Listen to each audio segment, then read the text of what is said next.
Good evening, everyone. Welcome to the Torrance City Council meeting of April 13th, 2021. We have been in an executive session. Mr. Chaparrian, is there anything to report? Thank you, Your Honor. There's nothing to report at this time. Okay, so we call the meeting back to order, and I want to thank you for joining us tonight. A lot of progress has been happening since we last met, and I'm hoping you're all enjoying the reopened dining rooms of your favorite Torrance restaurants, as well as local services and retail stores. This month, we celebrate Earth Day on April 22nd. This Earth Day, I would like to invite the community to take part in my Earth Day Bingo Challenge. This challenge is full of eco-friendly activities and actions that help save energy and keep our Earth clean. Just download the print out the bingo card at torranceca.gov/Earth Day and complete some fun, environmentally friendly activities. The challenge runs now until the end of the month, and during the span of the challenge, you can also get a free Torrance Living Green reusable bag at the California Welcome Center at the Del Amo Fashion Center, as well as the Torrance Certified Farmers Market on Tuesdays and Saturdays, and the Antique Street Fair on April 25th. The first person to black out their entire bingo card will win a Torrance-themed Monopoly board game. I think it's called Torranceopoly. For more information, visit torranceca.gov/Earth Day. As you may have noticed, our Hometown Heroes banners have gone up, along with our salute to the United States Armed Forces banners. Due to the uncertainties of the COVID-19 pandemic, Torrance's Armed Forces Day Parade and celebration had to be postponed to 2022. This year, we will celebrate Torrance's long-standing tradition of honoring and thanking the men and women of our nation's armed forces in a safe, socially distant manner with an event smaller in physical size but retaining the same patriotic spirit. We will be making a lot of announcements of what we're going to be doing for that. But one of those things, we ask you to join us in our celebration by sending a vid hug to our U.S. Armed Forces. These messages can be a specific person, division, branch, or addressed to all the brave men and women who have served or are serving our great nation. The vid hugs will be featured on torranceca.gov, City Cable, and the city's official social media accounts. We ask you to send your videos by April 30th to join in our celebration. Visit torranceca.gov/salute to learn more. We continue to run normal business for our residents and community to keep Torrance moving forward. It is important to us that you have an opportunity to voice your comments during this pandemic. Public emails will continue to have a deadline of 2 p.m. on the day of the council meeting you wish to comment on. Thank you to those of you who have met today's deadline. They've all been forwarded to the council as supplemental material and will be entered into the public record. Any late emails submitted after the deadline will still be added to the public record. For those of you tuning in via Facebook, YouTube, live stream, or City Cable, because of the challenges faced in this council format and in accordance with Government Code Section 54954.3a, we will now dedicate a single 60-minute comment period to hear the public on all agenda items, as well as for general orals by telephone call-in. The only exception to this 60-minute period is public hearings. Comments that are directly relevant to agenda-sized hearings will be taken as part of the hearing. You may participate by calling in to the Public Input Hotline. The number is 310-618-2404 and will be displayed on the screen. Please be patient when calling in. And please be aware that our call center is very busy taking multiple phone calls, so you may get a busy signal when calling in. If that's the case, please try calling back in a moment or two. City Clerk, have emails received before 2 p.m. today been processed as supplemental material and provided to the City Council? Yes, they have, Your Honor. Thank you, Madam Clerk. We move on to the flag salute and the invocation. Tonight, the flag salute will be led by Councilmember Ashcraft and the invocation by Councilmember Chen. Council members, the floor is yours. Thank you. Please join me in the Pledge of Allegiance, saluting our flag. I pledge allegiance to the flag of the United States of America and to the republic for which it stands, one nation, under God, indivisible, with liberty and justice for all.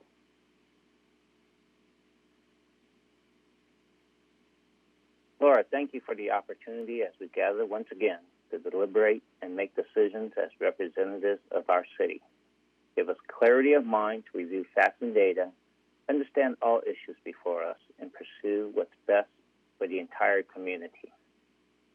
We are grateful that our community has moved into the orange tier and on the verge of moving into the yellow tier to opening up our county. We are grateful for the opportunity to receive COVID-19 vaccines made available in such a short time. Give our community the courage to respond with kindness to overcome those committing hateful crimes against our fellow citizens, regardless of their race or ethnicity. Thank you for all our frontline health workers and first responders, such as safety personnel from the police and fire department, who tirelessly go about protecting us. We thank you for your continued presence to guide us with wisdom and courage. Amen. Amen. Thank you. The next item is a report of the city clerk on the posting of the agenda. Your Honor, this agenda was posted on Thursday, April 8th. Thank you. I'll take a motion to waive further reading.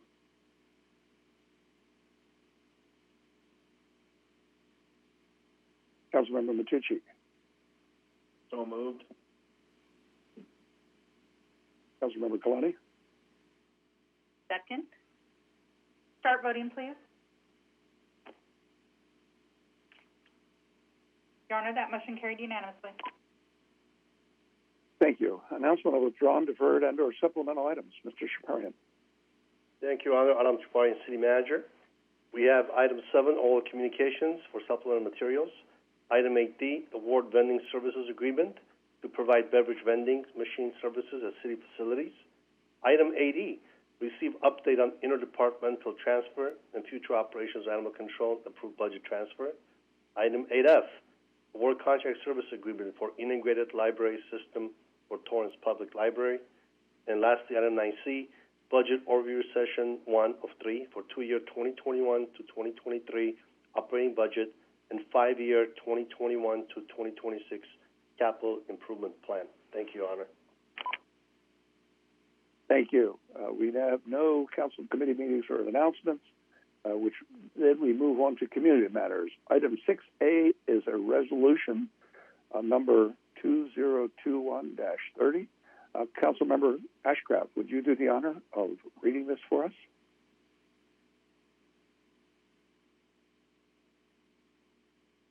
I will. I didn't know I was supposed to. Let me get it out.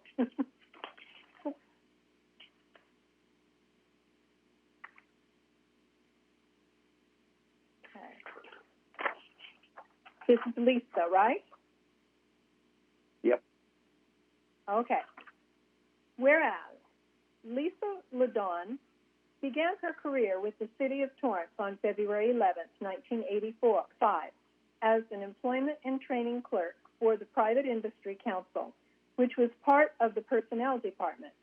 She served as a marketing specialist and program assistant between 1985 and 1990. Working on various programs, including the Youth Summer Employment, Employer of the Year Banquet, and Employment and Training Programs. And whereas Lisa was promoted to secretary in the Parks and Recreation Department on February 19, 1991, where she played a vital role in opening the new Torrance Cultural Arts Center, while later helping to set up the new Cultural Arts Services Division. And whereas Lisa transferred one final time to the Fleet Services Department on July 8, 1998, where she served as a secretary and later was reclassified as an administrative assistant. She was instrumental in and involved in all aspects of the day-to-day operations of the Fleet Services Office.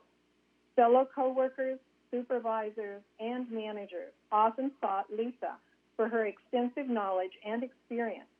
And whereas Lisa was an outstanding employee who used her interpersonal skills to offer exemplary customer service and foster positive working relationships with coworkers, vendors, and staff in all city departments. She went above and beyond her regular duties to help put on successful events and programs such as blood drive, the City Yard Open House, the Envied Fleet Services Annual Potluck, and employee retirement recognition, including the design of the Leroy J. Jackson Iron Man statue. And whereas, during her extensive tenure, Lisa provided much-needed stability and continuity of service for the division during difficult periods and times of organizational change.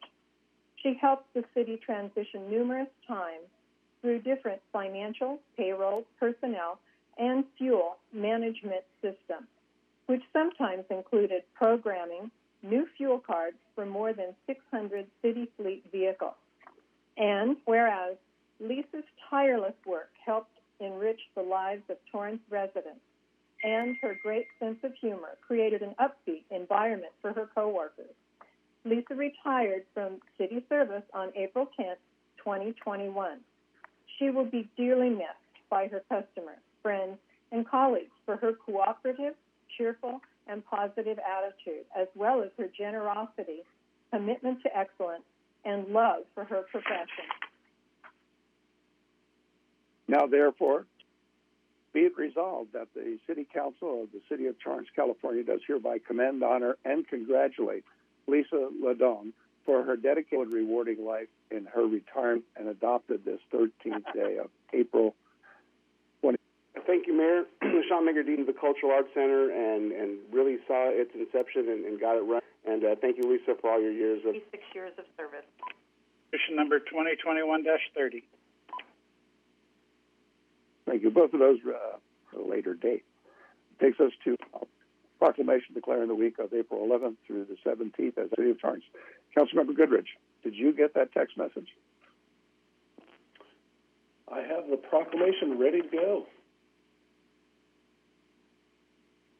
Whereas the National Animal Control Association has designated the second week of April as Animal Care and Control Appreciation Week, and whereas the City of Torrance Animal Control Program and its staff, past and present, is to be recognized, thanked, and commended for 18 years of dedicated service to the citizens of Torrance, and whereas the City Animal Control Program encourages responsible pet ownership by educating residents on the importance of pet licensing, rabies vaccinations, and leashing dogs to prevent conflict with other animals, and whereas the city's animal control officers, 24/7 on-call availability, protect the welfare of helpless animals and pets by rescuing them from injury, disease, and starvation, and providing a sanctuary to homeless animals, and whereas since 2016, animal control officers have responded to over 11,500 calls for service through enforcement of the city ordinances.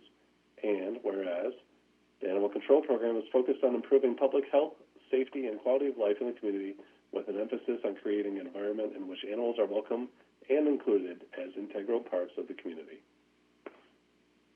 Now, therefore, I, Patrick J. Fury, as Mayor of the City of Torrance, California, do hereby proclaim the week of April 11th through April 17th, 2021, as National Animal Care and Control Appreciation Week in the City of Torrance, and I encourage the citizens of our community to support the efforts of the animal control officers and the important role they play in keeping our community safe. Signed this 13th day of April, 2021. And I believe, Chief Maggette, you have comments for me? I do. Thank you, Your Honor. Interim Chief John Maggette with the Torrance Police Department. I just wanted to add on behalf of all the men and women at the Torrance Police Department, I wanted to say thank you and express our sincere appreciation for all our animal control officers.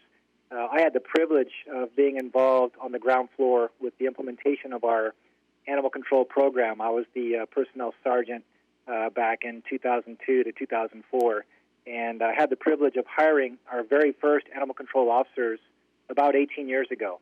And they have truly been a tremendous asset to not only the police department and the city, but our community. So my heartfelt thanks and congratulations to our animal control team. Thank you, Chief, and certainly we appreciate all the hard work they've done to keeping animals within and returning them to their owners. That's an important aspect that they've done, almost 100%. So I think the community appreciates the hard work they've been doing. We move on to item 6E, as in Edward, a proclamation declaring the month of April 2021 as Fair Housing Month in the City of Torrance. And for this, I'm going to ask Councilmember Kalani to read the proclamation, please. Thank you, Your Honor. Whereas the Fair Housing Act, enacted on April 11, 1968, enshrined into federal law the goal of eliminating racial segregation and ending housing discrimination in the United States. And whereas the Fair Housing Act prohibits discrimination in housing based on race, color, religion, sex, familial status, national origin, and disability, and commits recipients of federal funding to affirmatively further fair housing in their communities. And whereas Torrance is committed to the mission and intent of Congress to provide fair and equal housing opportunities for all. And whereas our social fabric, the economy, health, and environment are strengthened in diverse, inclusive communities. And whereas more than 50 years after the passage of the Fair Housing Act, discrimination persists and many communities remain segregated. And whereas acts of housing discrimination and barriers to equal housing opportunities are repugnant to a common sense of decency and fairness. Now, therefore, I, Patrick J. Fury, as mayor of the city of Torrance, California, do hereby proclaim the month of April 2021 as Fair Housing Month in the city of Torrance, as an inclusive community committed to fair housing and to promoting appropriate activities by private and public entities to provide and advocate for equal housing opportunities for all residents and prospective residents of the city of Torrance. Signed this 13th day of April, 2021. I believe Teresa Bruno from the South Bay Association of Realtors is accepting this and has a few words.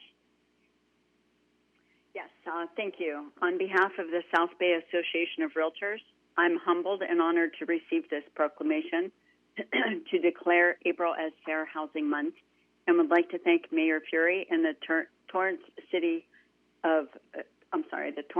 Council for your committed service and wonderful city and its residents. We look forward to continuing to work together to promote fair, equitable access to housing in the South Bay and beyond. Thank you so much. Thank you, Teresa. We appreciate all the efforts that you do as well at your agency. Okay, now we're moving on to the 60-minute public comment period for agenda items and general orals. If any members of the public want to speak, please call the public comment hotline now at 310-618-2404.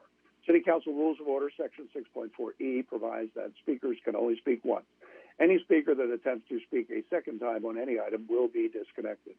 Callers will have 1 minute to speak on one agenda item, 2 minutes total to speak on two or more agenda items, and 1 minute for general orals. Each speaker will have a maximum of 3 minutes, then they will be disconnected automatically.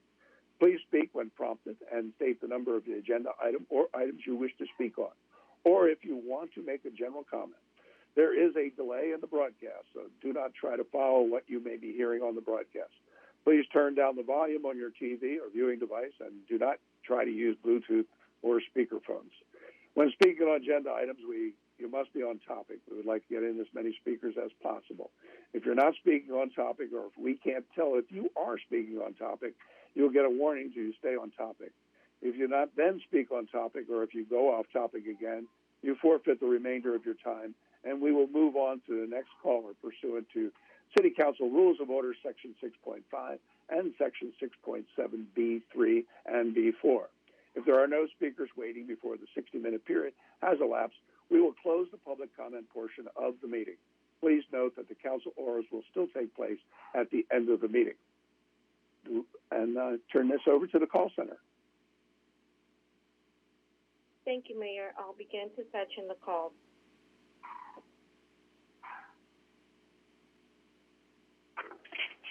H, you are now unmuted. Can you please state what agenda item you're calling on? On the oral communications specific to the police and the city workers. Thank you. Your 2 minutes starts now. I moved here. Oh, sorry.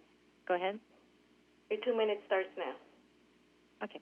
I moved here in 97 specifically for the safer area and better schools, and worked in the city until my company moved, that I work for, moved to another state.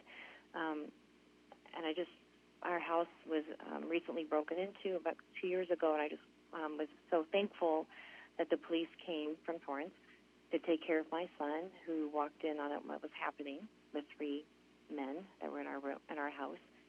And I've seen crime increase specifically to that, but also catalytic converters being stolen, cars being stolen, et cetera, homeless people wandering around, defecating in the street, encampments that don't belong where they're putting them. And I just worry that if we defund our police and our city workers, that it will make it even worse to live here for our community. And I just hope that we continue to support them because we need them so that we can have a safe community to live in. That's all. Thanks. Mayor, moving on to the next caller. David W., you are now unmuted. Can you please state what agenda item you're calling on? Thank you. I'm calling on item 7. Thank you for the opportunity to speak. You've been on my mind, good people of Torrance. I'm very concerned about the level of vitriol that comes from some members of the public. I consider the term white supremacy directed at anybody to be racial discrimination and hate speech, and that must stop. I consider it incitement, and I hope that the police and the authorities will make note of those who say this kind of thing. Also, I'm deeply offended as a traditional male that such profanity is used in the presence of females on the city council. That needs to come to an end as well. And the people who are using this profanity by profession their profession and their employers need to be notified that this is going on so that employment can be reassessed. Being a police officer is so difficult, and let's not scare them. Let's obey the rules and follow their instructions. Thank you.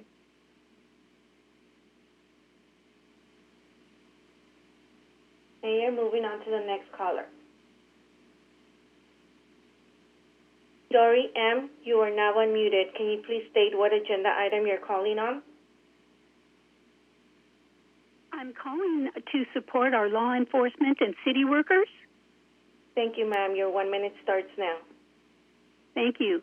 I've lived in Torrance for 4 decades, and one thing that I've always loved about this city is that I feel extremely safe. And as a single female, that's really important to me. Our city workers, as far as I'm concerned, are excellent. They keep our city clean. They keep trees planted. I can't say enough. My main point is I hope that there is no talk of defunding our police department. I love our Torrance Police Department. And part of the reason I love being here and I've stayed here is because of the safety factor. I see that slipping away a little bit in the recent years, and I just want to encourage our city council, our mayor, and whoever needs to be encouraged, please do not defund our... Mayor, that caller was disconnected because their time was up. Moving on to the next caller. E.M., you are now unmuted. Can you please state what agenda item you're calling on? Oral communications. Thank you. Your 1 minute starts now. I am calling in solidarity with the family of Christopher DeAndre Mitchell to demand that you fire officers Matthew Concannon and Anthony Chavez for the murder of Christopher a little over 2 years ago. I'm also calling to urge you to make the demand to create a civilian oversight commission to ensure that this doesn't happen again. And with folks talking about not wanting to defund the police and talking about homeless folks and everything, well, like what would there need to be afraid of if everyone's needs were met, no one had to steal anything, everyone had a place to live? I would urge you to look outside yourself, to look outside your fear, and to think about how other people are afraid right now as the way things are. I yield my time. Mayor, moving on to the next caller. David I., you are now unmuted. Can you please state what agenda item you're calling on? Yes, oral communications, item 6A, and why not 8E as well?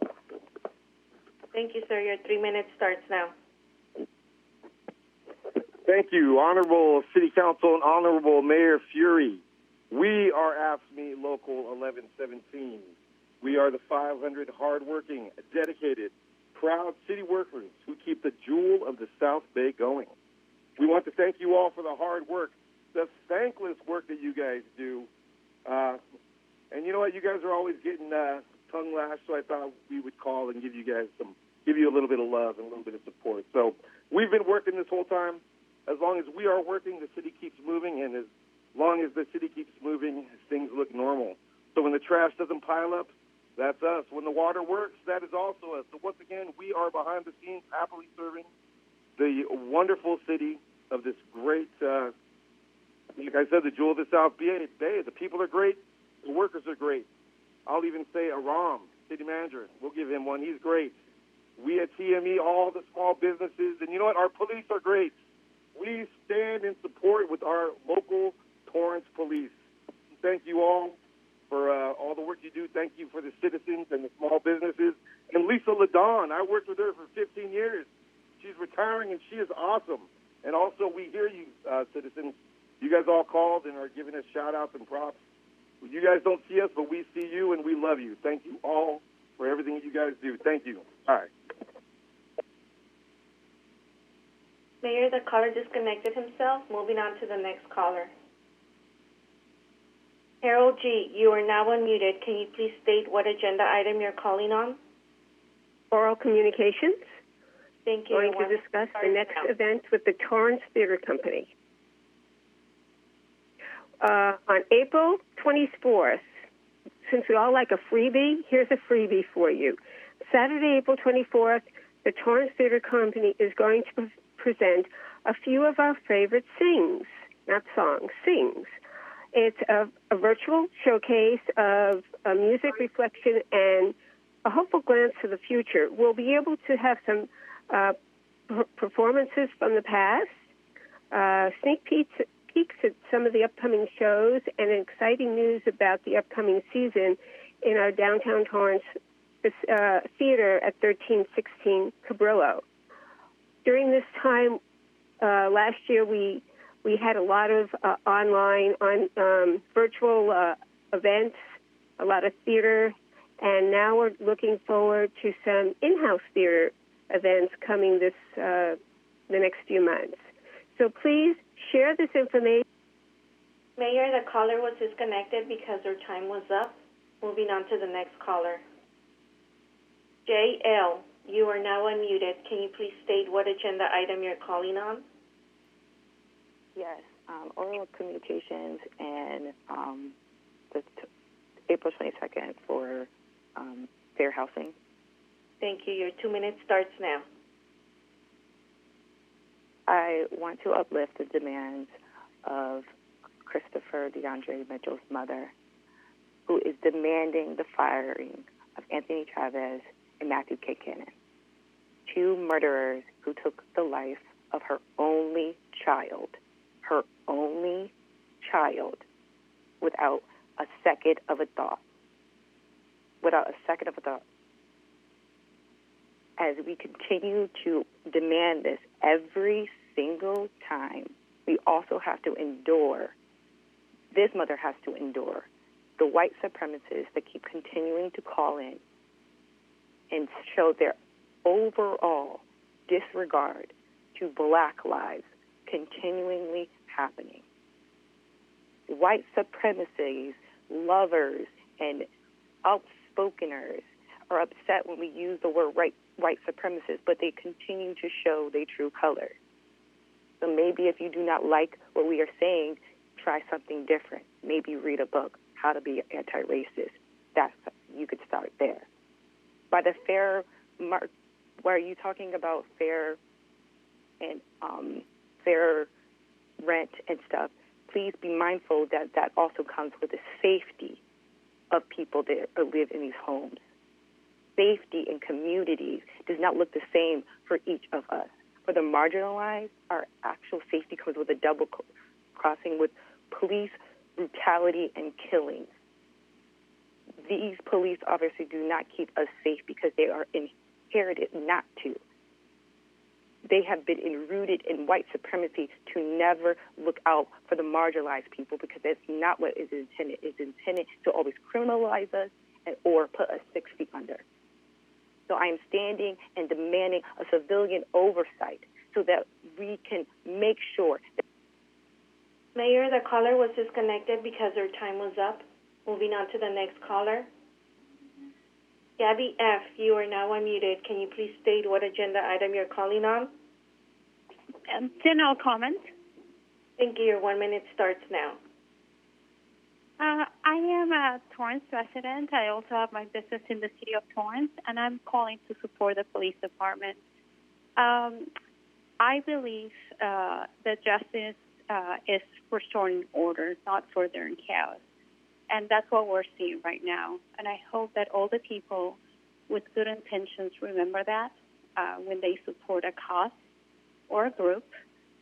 Our police department risks their lives every day in order to protect us. And thanks to them, it's that we are so safe in the city. And we need them. And I hope that the city council, as well as all the people involved in the decision of funding our police department, know that the city wouldn't be the same without them. And again, I am calling to support them and thank them for everything they do and for how much they sacrifice to do their job. Thank you very much. Mayor, moving on to the next caller. Scott C., you are now unmuted. Can you please state what agenda item you're calling on?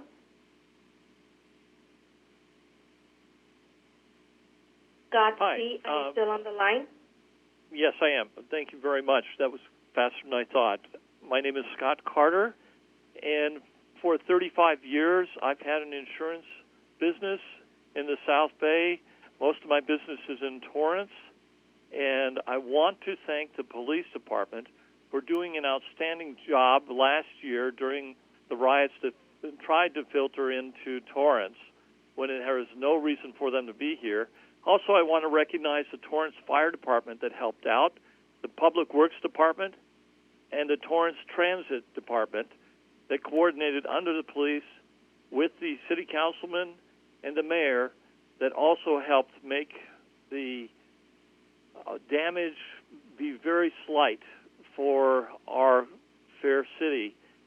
And I also want to give recognition to funding the police and maintaining a strong presence to protect property and lives in Torrance as they have always done. Also, a little warning for the future because there is rioting coming down, and again, because of the political climate. Mayor, the caller was disconnected because his time was up. Moving on to the next caller. Corina K., you are now unmuted. Can you please state what agenda item you're calling on?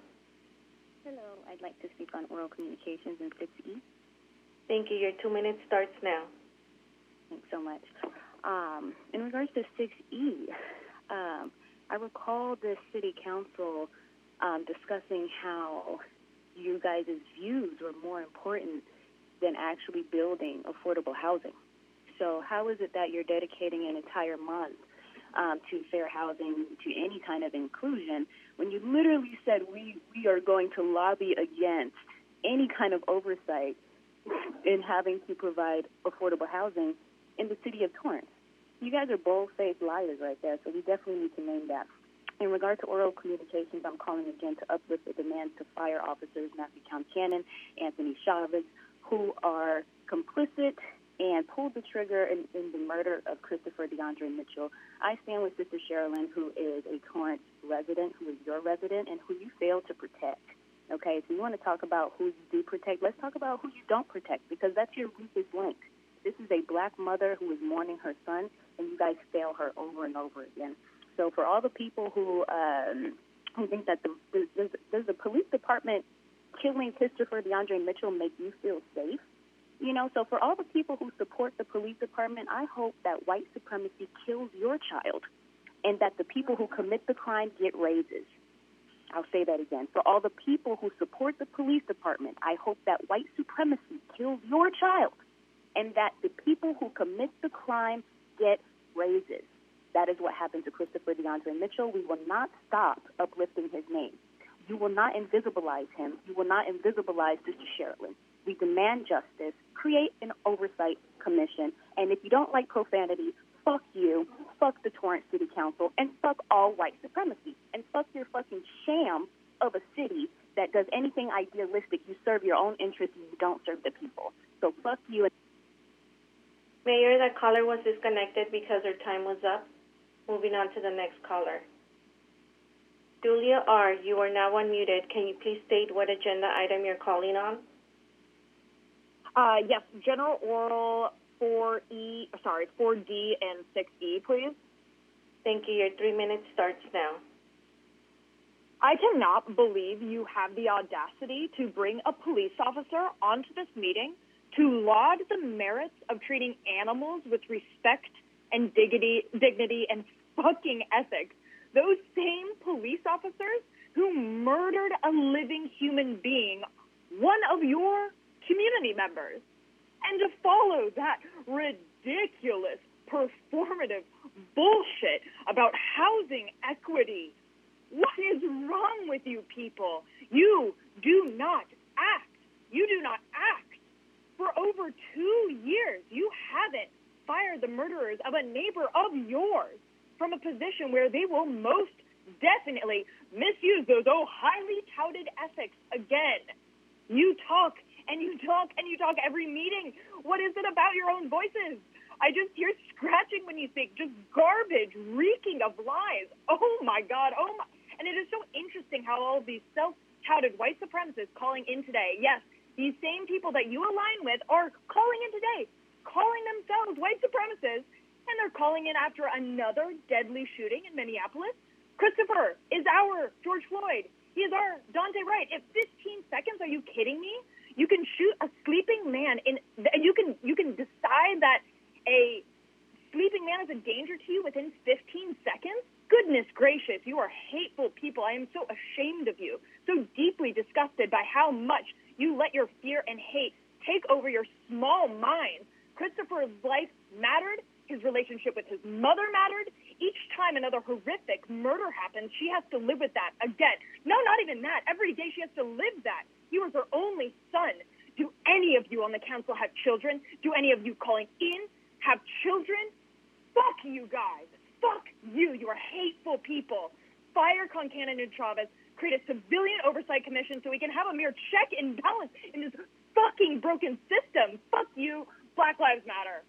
Fuck you guys. Mayor, that caller disconnected herself. Moving on to the next caller. Michelle R., you are now unmuted. Can you please state what agenda item you're calling on? General orals. Thank you. Your 1 minute starts now. So, to these propaganda callers, let me first say that I'm born and raised in Torrance. I identify as female, and I proudly use profanity. And I'm outraged at the arcane policies the city continues to protect and defend. We do not need police. They do not keep us safe. We keep us safe. Well-funded social programs and investment in marginalized neighborhoods are the true determinants of public safety. So I'm calling in solidarity with BLM to demand justice in the name of Christopher DeAndre Mitchell. It's incomprehensible that we have to plead with you to prosecute and fire murderous cops Anthony Chavez and Matthew Concannon and create a civilian oversight commission to investigate police misconduct. Not only is it a meager ask, it is your job. 2 years after the death of Christopher DeAndre Mitchell, you continue to shirk your responsibility and public duty to bring forth justice and accountability to the family of Christopher DeAndre Mitchell, even as daily we learn the names of the police's latest victims. Stop placating. Mayor, that caller got disconnected because her time was up. Moving on to the next caller. David K., you are now unmuted. Can you please state what agenda item you're calling on? Yes, 9B, 9C, and all. Thank you. Your 3 minutes starts now. Thank you. Honorable Mayor and City Council, first I want to disclose that I am a Torrance Planning Commissioner, and I'm speaking on behalf of myself as a resident, not on behalf of the city. First, I want to thank and congratulate staff on keeping the city afloat in these incredibly difficult times. I just want to add my voice to the list of people asking for the preservation of our small town feel. That's one of the biggest reasons I hear people love Torrance: the Rose Flow, the fireworks show, the parade, Toka, the police. These make us who we are, and we need to keep them. Next, I've mentioned this before, but with my quick math, assuming the 7 of you spend the absolute minimum amount of time doing your job as council people, you're making way less than minimum wage. This isn't reflected in other local cities, even those significantly smaller than Torrance. Here's my problem with that. I'm speaking of generals. These are not intended to be attacks on any one of you, but you generally get what you pay for. If you pay the minimum, you'll get the minimum amount of attention. As a Torrance Planning Commissioner, I recently spent a week on Zoom calls with the League of California Cities, learning about best practices and sharing ideas with officials from other cities. I learned a lot, and will be better equipped because of it. I returned with ideas that may make the city more money.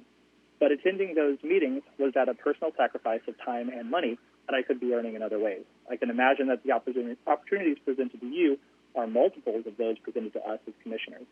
I hate the idea that we would miss opportunities to better our city, discover large financial grants, or engage our community to save a financially insignificant amount of our $200 million annual budget. I understand a reasoning behind this is that we don't want council people who just want money. My response to that is let the voters weed those people out. The seats you sit in hold tremendous power to make a difference, and honestly, that will always be far more important than the money. I want to be clear. I know this issue would need to go to the voters, so as a candidate for city council, I don't expect this change to affect me. But this is the right thing to do in the long run for the city.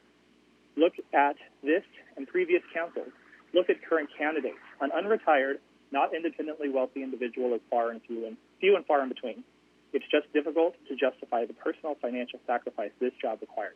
Trust me, I've had that conversation with myself and my family. The risk of making this job and its power attainable to only the rich and retired is far more dangerous than the risk of making this job all about the money. Take the race in District 1 alone. For example, one of the candidates, I've been told, plans to privately fund his campaign, and he filed as a candidate, then began the process of buying a house in the area to qualify for the election. I'll say it again. The salary is not the draw for this position. It's the power, and the power to make a difference. Make it attainable to everyone. Thank you. Mayor, that caller disconnected himself. Moving on to the next caller. Randall S., you are now unmuted. Can you please state what agenda item you're calling on? Oral communications. Thank you. Your 1 minute starts now. Hello. I'm 53 years old. I grew up in Lomita, and we knew as a kid, like, don't mess around with Torrance because they're strict. As an adult, that's what I was looking for. I moved to Torrance. I've been here all my life.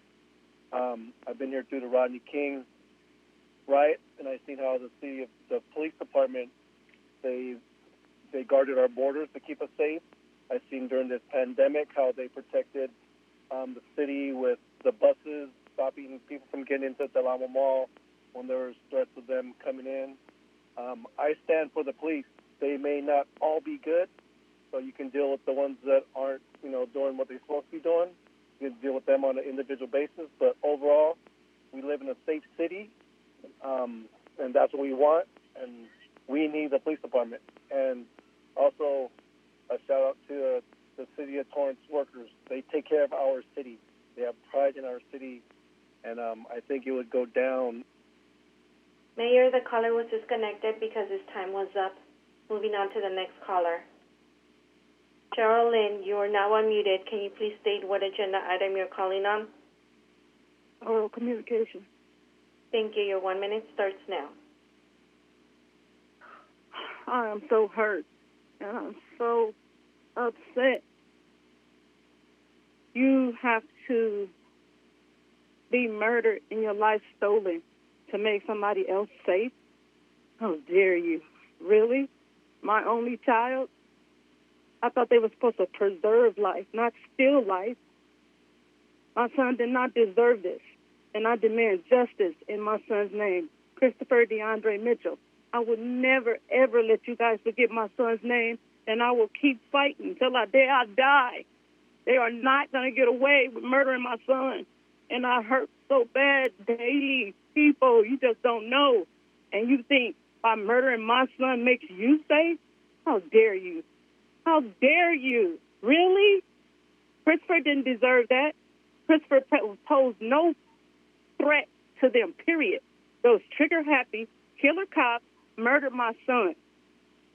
Mayor, that caller was disconnected because their time was up. Moving on to the next caller. Harold T., you are now unmuted. Can you please state what agenda item you're calling on? Hi, good evening. I'm calling on general comments and community calendar. I believe we decided that would be. Thank you, ma'am. Your 2 minutes starts now. Thank you. As a 5-decade resident, I encourage you as a council to drive through Marble Estates and look at the loss of trees in that neighborhood. The neighbors here are enduring the loss of nearly 100 beautiful mature trees under engineer Marco Bravo and engineer Shin Furukawa, and their replacement with tiny saplings does not befit this one very green city. We can do better. I'd also like to encourage you to recognize the value that these trees play. They shade animals, people, our homes, particularly during Animal Wellness Week. I'd like us to focus on that as part of our Animal Wellness Week. I also noted this is Fair Housing Month, and despite the past hurtful and mean-spirited comments by Councilmember George Chen, Councilmember Raylor Matucci, there are groups like Harbor Interfaith, Social Services Commission, Torrance for Justice, who are out there helping the unhoused. They care and take action to help, not as Councilmember Matucci and Chen suggested that we take pictures and publicly shame them. Finally, I want to acknowledge a very different treatment that a black person receives by police here in Torrance and in Minneapolis, that a person with colored hair receives by police here in Torrance. We're asking that funding goes towards supporting social programs and services, mental health care, not directly to the police. I want us to see a long vision beyond money to policing, that funds go to helping, not hurting, helping, not hurting. Create a civilian oversight committee now. Thank you so much. Mayor, that caller disconnected herself. Moving on to the next caller. Aaron S., you are now unmuted. Can you please state what agenda item you're calling on? Yeah, I want to speak on 6E and 7. Thank you. Your 2 minutes starts now. So time and time again, people have to take times out of their Tuesday night to tell you to bring justice for Christopher DeAndre Mitchell. I think it's disrespectful. I think it's just outrageous that we have that white supremacy is just so obvious in Torrance. And the city council, the way that it looks even, is just the best example of that. I wish that we would have people that in power that could care about us, but I really do not have that much faith in any of you. Matucci still got his rolled up back of the blue flag, and that's just awful. And it's awful that you just said, what's even worse, that this month is Fair Housing Month, and yet 75% of the land in Torrance isn't available to be for apartments.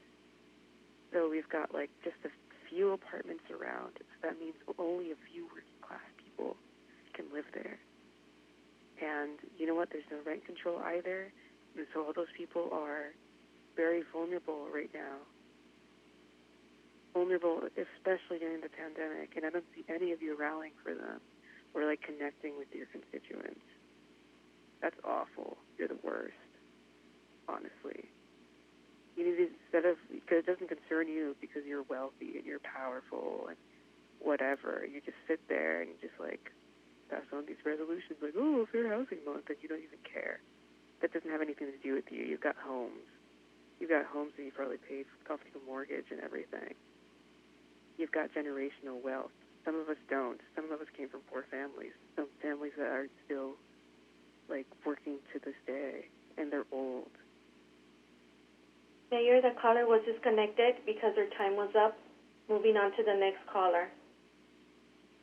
Chop, you are now unmuted. Can you please state what agenda item you're calling on?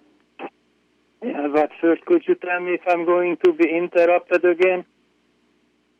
What agenda item are you calling on, sir? Oral communication, 9D and 8C. Thank you, sir. Your 3 minutes starts now. Thank you very much. Well, I would like to tell you people, instead of watching the Torrance Theater Company, what costs the city taxpayers money, you can enjoy Andy Porchop on YouTube. I uploaded a few videos in these past 2 weeks. The funniest was when the firefighters were changing into bunker gears at Miramar Park. After they were playing Catch Me Andy If You Can, they were running in the town, and I hope they did not have to go to that accident scene on Hawthorne Boulevard and 230 Street because they were about 2 miles farther than the station is. So thank you for the game, firefighters, EMSR 94. And I would like to tell the people that Furry and Mr. Goodrich is so disrespectful to you when you call in people and you talking to the city council. These 2 geezers, Furry and Goodrich, disrespectfully doesn't even show their face. That's how much they care about your comments and your input. Anyway, let's go to 9D. This is a report about the fire department new money-making sham. They already had 2 ambulances, but I finally put on my YouTube channel in use. They showed up for an old guy who fell down with his dog who was walking the dog, and people called the ambulance, and the guy was still sitting in the ambulance after 30 minutes. 30 minutes, they did not even start to go to the hospital. But my question is that all this time we had these 2 beautiful ambulances. What did they use it before? What did they use those ambulances before if you just started to use it from April 1st? All right, let's go back to the fire department, AC. The $170,000, whatever you want to do with. You know, you don't have to buy drones. You don't have to buy this and that. You have to buy tracking devices, and put it on this fire truck and fire engine. So Mr. Cerna, the how you call him? I don't want to use, but he's not able to treat his goons in the fire station. So Mr. Cerna would know with this tracking device where are the fire trucks and engines are, if they are at the beach and wherever they are. Also, the animal... Mayor, that caller was disconnected because his time was up. Moving on to the next caller. Jason R., you are now unmuted. Can you please state what agenda item you're calling on? 6B7, oral communications. Thank you. Your 2 minutes starts now.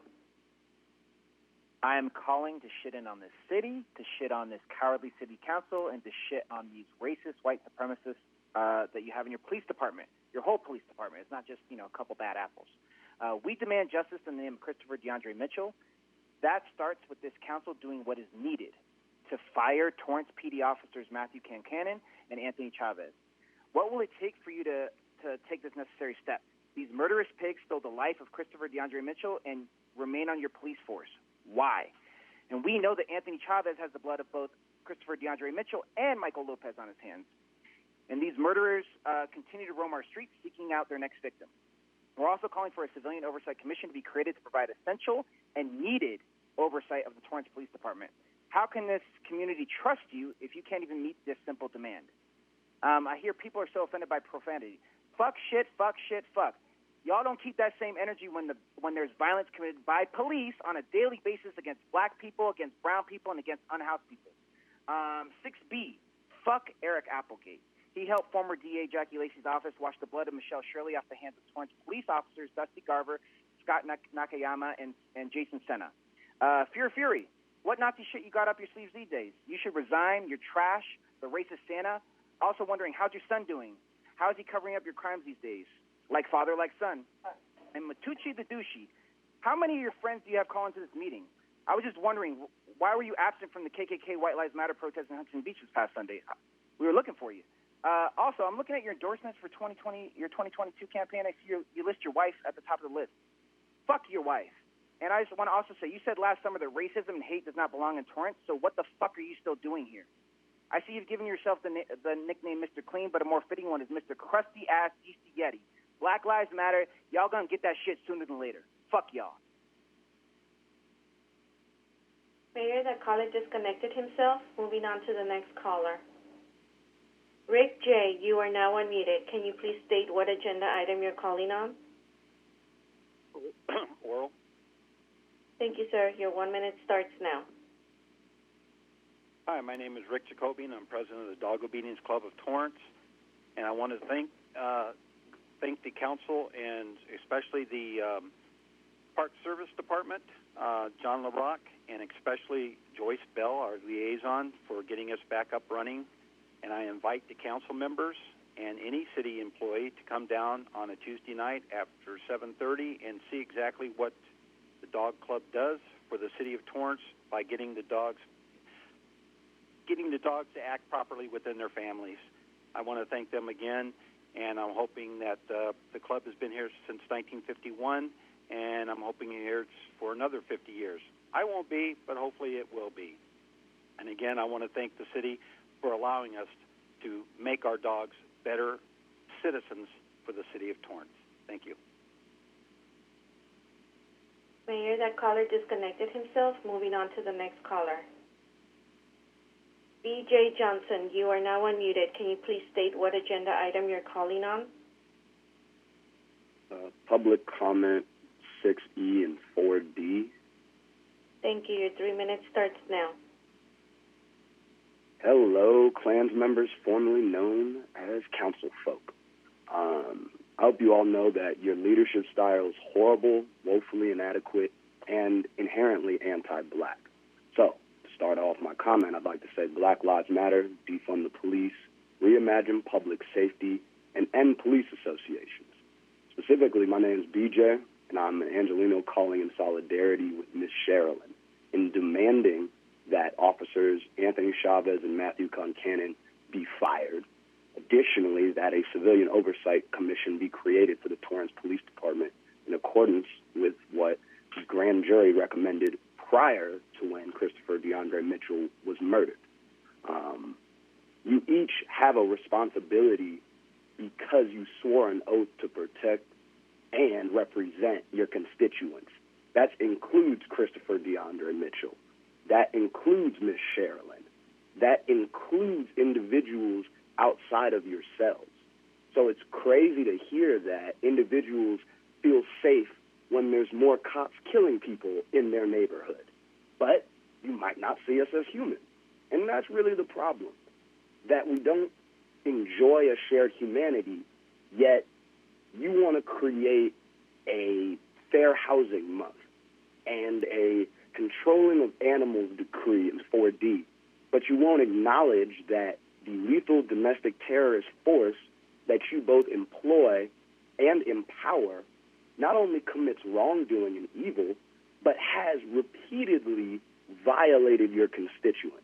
And instead of being critical, transformative thinkers, you continue to be a part of the status quo and traditional bullshit that harms black, brown, and marginalized people. And you should be ashamed of yourselves. You're not the type of professionals, leaders, or community members that anyone could look up to, especially rotten-faced Matucci and the coward formerly known as Fury. It's just really odd that each of you have even been able to get this far with your lack of morals, lack of integrity, and lack of character. And to be honest, I hope I never see you guys in the street, because it would for real be a horrible part to my day to have to lay eyes on you clowns. So, say his name, Christopher DeAndre Mitchell. Say his name, Christopher DeAndre Mitchell. His life mattered. We will continue to vote and organize to support Ms. Sherilyn and support critical justice instead of the bullshit status quo that you hope people deal with so that you keep getting paid. That blood money in your bank account. Mayor, the caller was disconnected because his time was up. Moving on to the next caller. TJ, you are now unmuted. Can you please state what agenda item you're calling on? I am calling on oral communication 6B and 6C. Thank you. Your 3 minutes starts now. And I'm just utterly shocked and gut-wrenched that anyone is calling in on police dog training white people's animals, and they can fuck up. Christopher DeAndre Mitchell's life mattered. It is time to fire Anthony Chavez and Matthew Concannon, do the right thing, and create a civilian oversight commission. Hearts are so heavy right now after another unnecessary death, the death of Dante Wright, thinking about the sadness, anger, and fear that have spread through communities of color when another one of their own is stolen so violently is simply gut-wrenching. There aren't many words to express the anger and frustration I feel as a white man who can go about his life without worrying for my death with law enforcement. But I'm in awe at the resilience of Dante's community for the rising up to stand for him. And I have a question to those who have literally done nothing to advocate for justice for the murder of Christopher DeAndre Mitchell, but maybe you'll care about the fact that maternal and infant mortality rates are rising in this country among black women, and your negligence regarding the death of Christopher DeAndre Mitchell is one of the causes. All research and data points to the fact that these rising rates are rising only because of the lived experience of being a black woman and a black mother in a perpetually fucking racist America, and the fear of being killed by law enforcement is so stressful inducing that it causes bodily trauma. The anxiety and unending stress that they have to carry while fearing that their family members will have to interact with the police is one of this stress. We know that you will not have any interest in taking action on upending the fact that racism is baked into everything that we do in this country, but you do have the ability to at least show Christopher DeAndre Mitchell's mother, Sherilyn Haynes, and her family that Christopher's life mattered. We are begging you. Prove to all incredible black mothers and future black mothers that you care about their children. And I say no to honoring any of the police officers who have remained silent and complicit of police brutality for their entire careers. Christopher DeAndre Mitchell, say his name, Black Lives Matter, defund the police. I yield my time. Mayor, the caller disconnected himself. Moving on to the next caller. Eli R., you are now unmuted. Can you please state what agenda item you're calling on? General comment. Thank you. Your 1 minute starts now. I am calling again this week to say that we should have a civilian oversight commission. If you look at the Torrance Police Department's strategic plan, goal number 1 says enhance community partnerships and quality of life to bring the highest level of public safety service to our community through partnership, communication, commitment, and integrity. How do you think a civilian oversight commission would help that? Goal 2, organizational development to improve internal work relationships, increase organizational and personal accountability. How do you think a civilian oversight commission would improve accountability? Have a good one. Bye. Mayor, that caller disconnected himself. Moving on to the next caller. Sharon M., you are now unmuted. Can you please state what agenda item you're calling on? 6E and general oral. Thank you. Your 2 minutes starts now. So all of y'all, All Lives Matter people, are ready to put money down on making all lives. Are you all ready to put money down on making all lives easier by actually offering and advocating for affordable housing? I know that this is supposed to be like Fair Housing Month or whatever, but are we actually going to act on it, or are we just gonna keep talking? How dare you? How dare you? The hypocrisy is just so stifling on these weekly calls. All of this talk of order, it's just so obvious. All you guys care about is yourselves. You literally have people talking about making walls to keep others out. Like, one of your constituents called that. Like, one of my neighbors called in to be like, we need to keep people out. Y'all are just talking about people like Christopher, your own neighbor. His life mattered. And council, are you listening to what your lack of action is emboldening in your own town? You're cowards. Just despicable cowards. Those calls spewing hate at a grieving mother, that's what you align yourselves with. That right there is your legacy. This is how loud your inaction speaks for itself. Every single one of these calls here is that lack of inaction. That is what it is. They are speaking for you. These people who have touted themselves as white supremacists, these people screaming at a grieving mother. What's wrong with you? Stop, clutching your pearls. You're crusty, fearful cowards. Just unbelievable.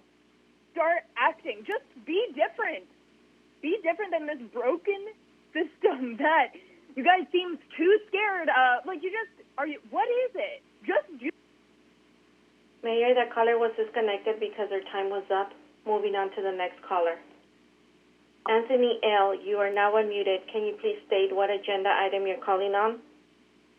I was going to speak just 7, but I'd like to add 6E if I could. Thank you. Your 2 minutes starts now. Okay, I'll go with 6E first. I think people fail to read what the fair housing is actually about. For example, if I don't have money to buy Starbucks coffee, and I can't go screaming at Starbucks saying that they're discriminating against me because I don't have enough money. That's not what fair housing is about. It's about if I have $5 and I'm Chinese, I can still go to Starbucks and they will sell it to me. It's not like, hey, you're Asian, you can't buy it. That's what fair housing is about. Anybody that, thinks that, if I'm poor, then I'm still entitled to live in a mansion just like everybody else. I think they have not read what it's about. For the oral communication, I think it's very courageous of 5 of you who still showing your face, listening to other people, saying all these nasty words against you, and most of them are not true. And I don't know if they know or not about the people that are supporting BLM. Apparently, your leader does not believe in the cause itself because she just bought herself a house in the pure, almost white neighborhood in Topeka Canyon. So you might want to stop supporting that, unless that's what you think what it's about is for the BLM leaders to go live in a white neighborhood. Anyway. But I'm very happy with the police department. They're doing a great job, especially last year when all the looting was going on. We sent a message saying don't mess with Torrance, and they didn't. So I'm very happy for that. And every time I see a policeman... Mayor, that caller was disconnected because his time was up. Moving on to the next caller. Torrance Patriot, you are now unmuted. Can you please state what agenda item you're calling on?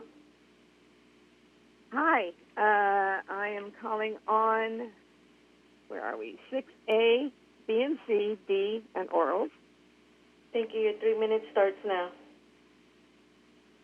Good evening, Mayor Fury, Torrance City Council. I stand with you and all the firefighters, the policemen, our city workers, our first responders. I want to say thank you for all of your hard work. And I wanted to wish a happy retirement to Lisa Lidon, and thank Eric Applegate and Kelly Stovall for their protecting of our cities. Now on to some truth. Okay, here we go again. 2014, possession of a firearm, operating a chop shop. 2015, vehicle theft. 2016, vehicle theft.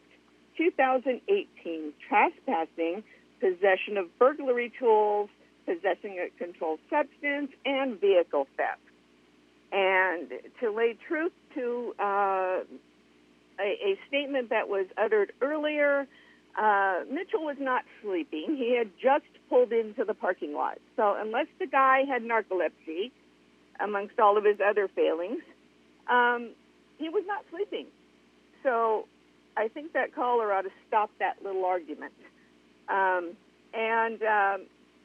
You know, Sherilyn, I don't know, where were you when this guy was growing up, when your son was growing up? What did you teach him? Did you teach him to steal? Did you teach him to trespass? Did you teach him to take drugs? What did you do? Now you want to do something. You should have done something when he was growing up. My goodness. And you're trying to blame everybody else for your son's failings. He failed himself. He shouldn't have resisted. My goodness, just as Dante Wright. I'm not happy about him passing either, but what did he do? He jumped back in the car. He started resisting. He would be alive today if he did not resist arrest. My goodness. And let me tell you, the leading cause of black infant deaths is Planned Parenthood. They're all getting abortions. Let's stop that. You want to get on a cause, BLM? Stop Planned Parenthood, because they're the ones that are killing all the babies. Now, your BLM co-founder, she's got like $3 or $4 million home. So let's put some truth to that. That's where all the money's going. That's where all that BLM money's going. And I'm just going to close with this. Again, black lives do not matter any more or any less than any other life. And I'll say it again. Black lives do not matter any more or any less than any other life. Mayor, that caller was disconnected because her time was up. Moving on to the next caller. Cat B, you are now unmuted. Can you please state what agenda item you're calling on?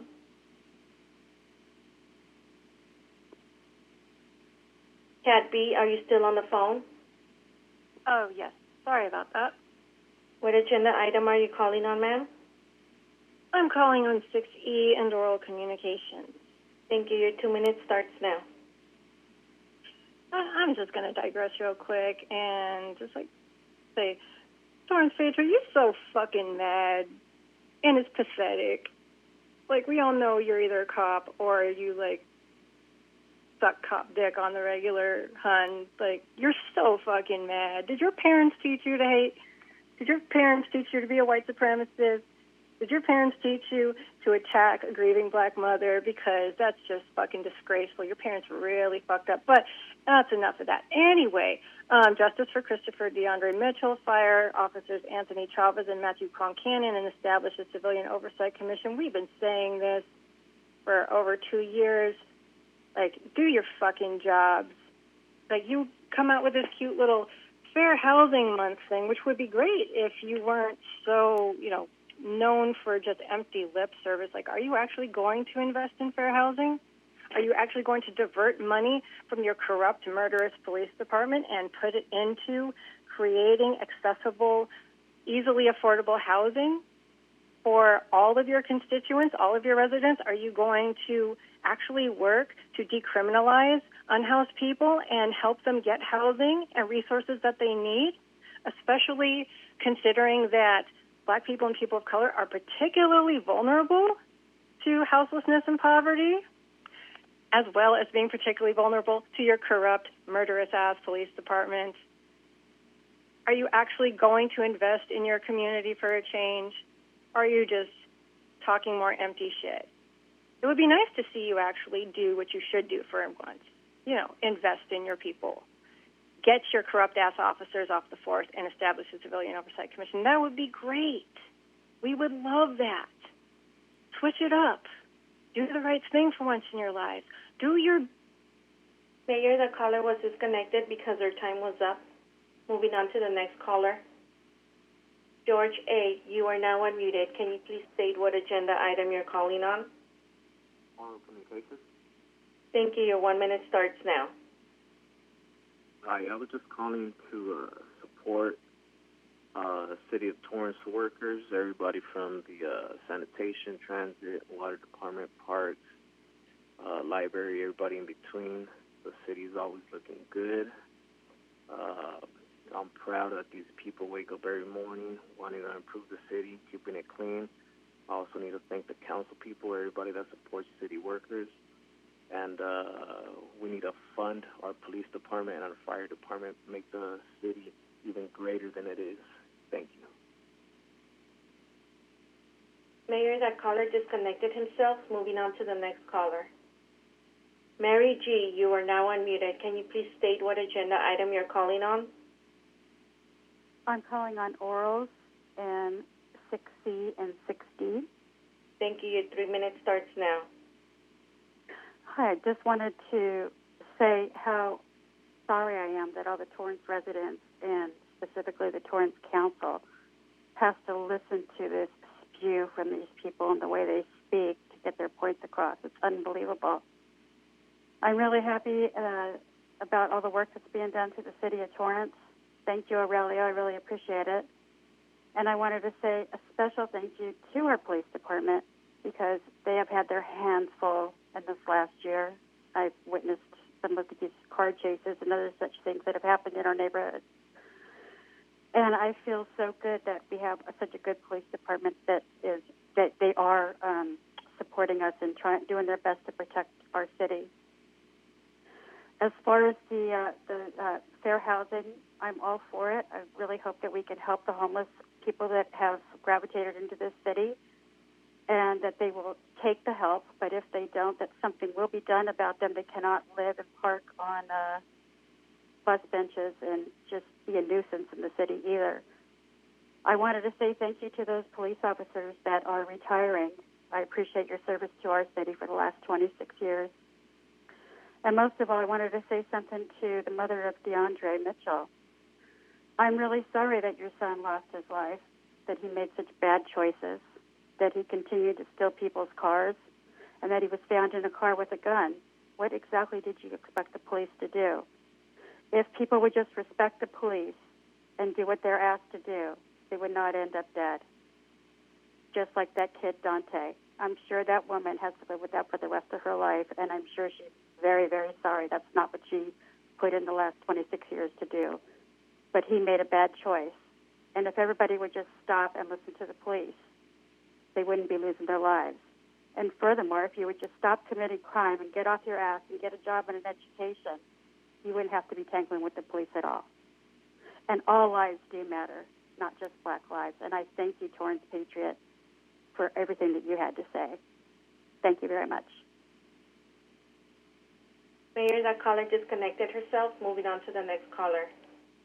John R., you are now unmuted. Can you please state what agenda item you're calling on?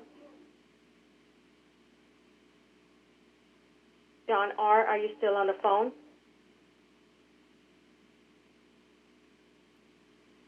John R. Mayor, moving on to the next caller. Stephanie R., you are now unmuted. Can you please state what agenda item you're calling on? I think it's 6A and oral communications. Thank you. Your 2 minutes starts now.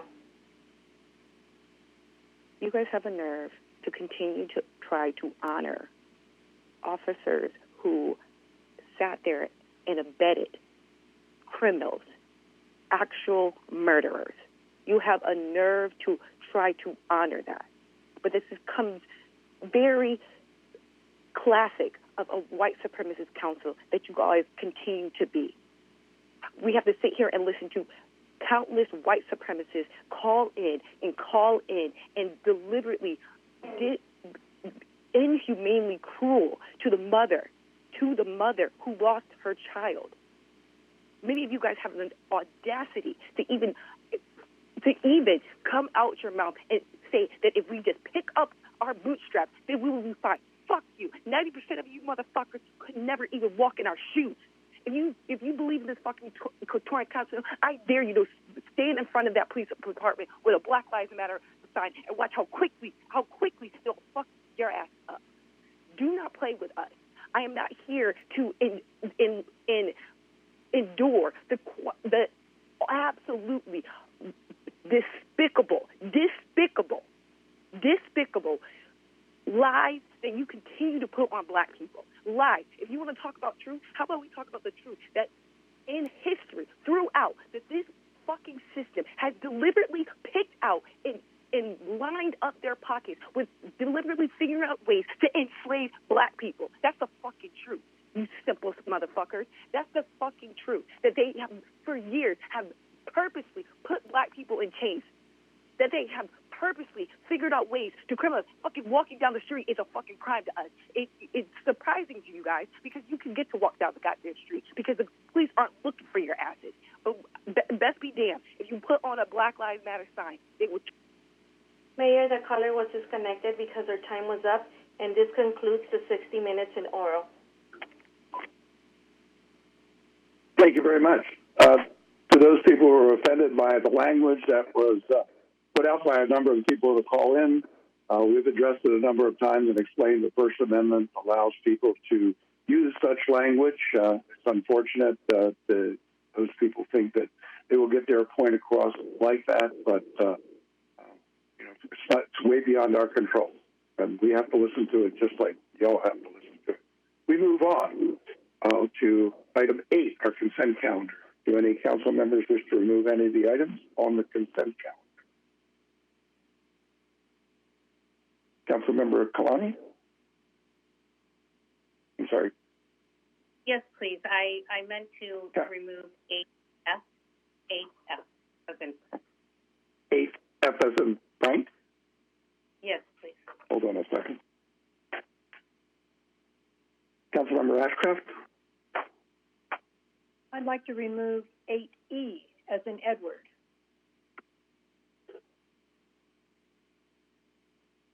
And I think Councilmember Griffith took his card down, so I guess one of those. Anybody else? I see no more. I'll take a motion to approve the remainder of the consent calendar. Councilmember Chen. Thank you, Mayor. I move to approve the all items on the consent calendar except 8 Echo and 8F.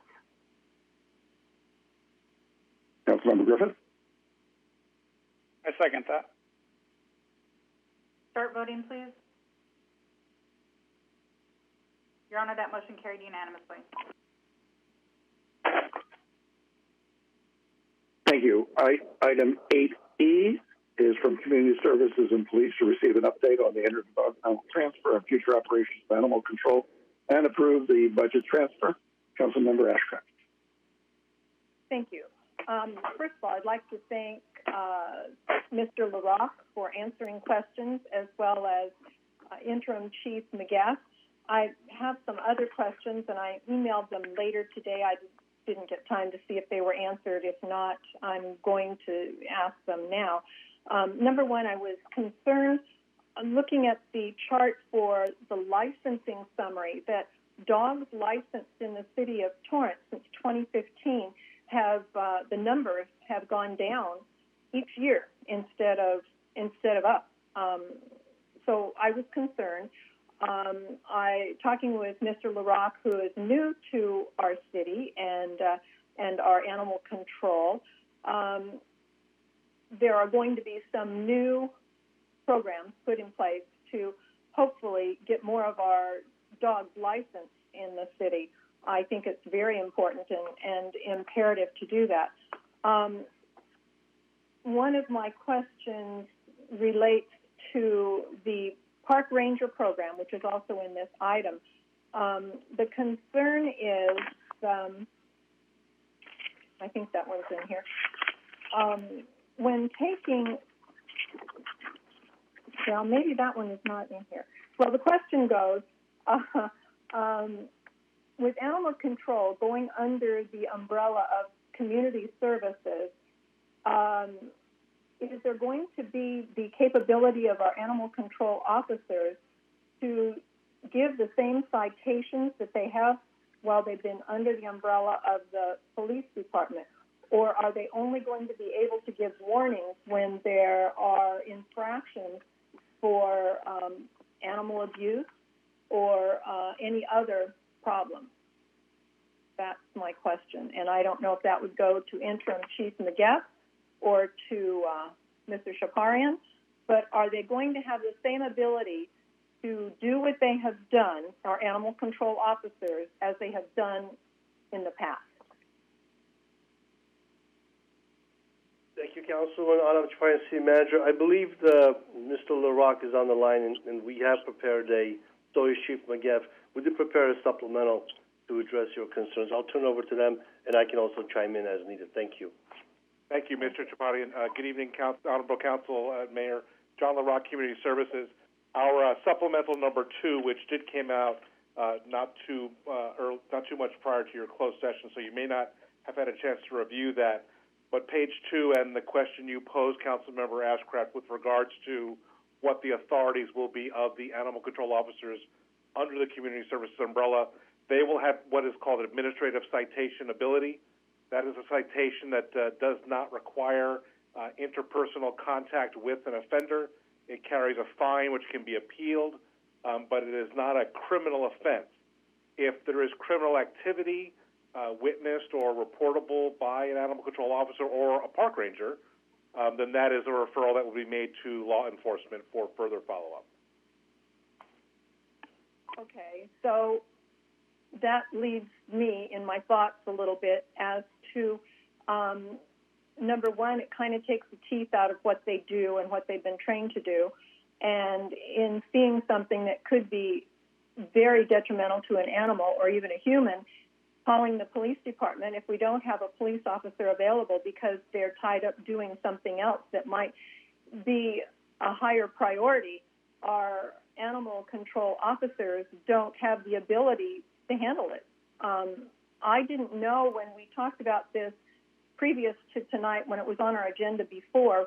I don't think that we got the information that their abilities were going to change, and that means I thought everything that the animal control officers did under the police department was just going to transfer under community services. This kind of like takes the teeth out of anything they might do. So I have a big concern with that. I didn't know that. I probably would not have voted to have animal control switch over to community services because of that. Councilwoman, this is Adam Chaparian. The points you raised, we're still in the process of meeting and conferring with the employee group regarding the new job classifications. For the time being, the animal control officers will still remain. Once we develop the new job specification, we are in the process of making sure we add, similar to your concern, that they have the full scope of the position. And in instances where they will require law enforcement, nothing will change. Police officer will still respond and assist our officers. The position that's going to evolve we saw this as an opportunity to build our park ranger program and give animal control broader coverage. And that was the intent all along, still remains the intent. We have been engaged with the employee group. We hope to implement the changes as you referenced, and should anything change, we'll come back to you for additional direction. But our focus remains the same. Okay, so what you're saying is we will be able to revisit this because you're bringing it back.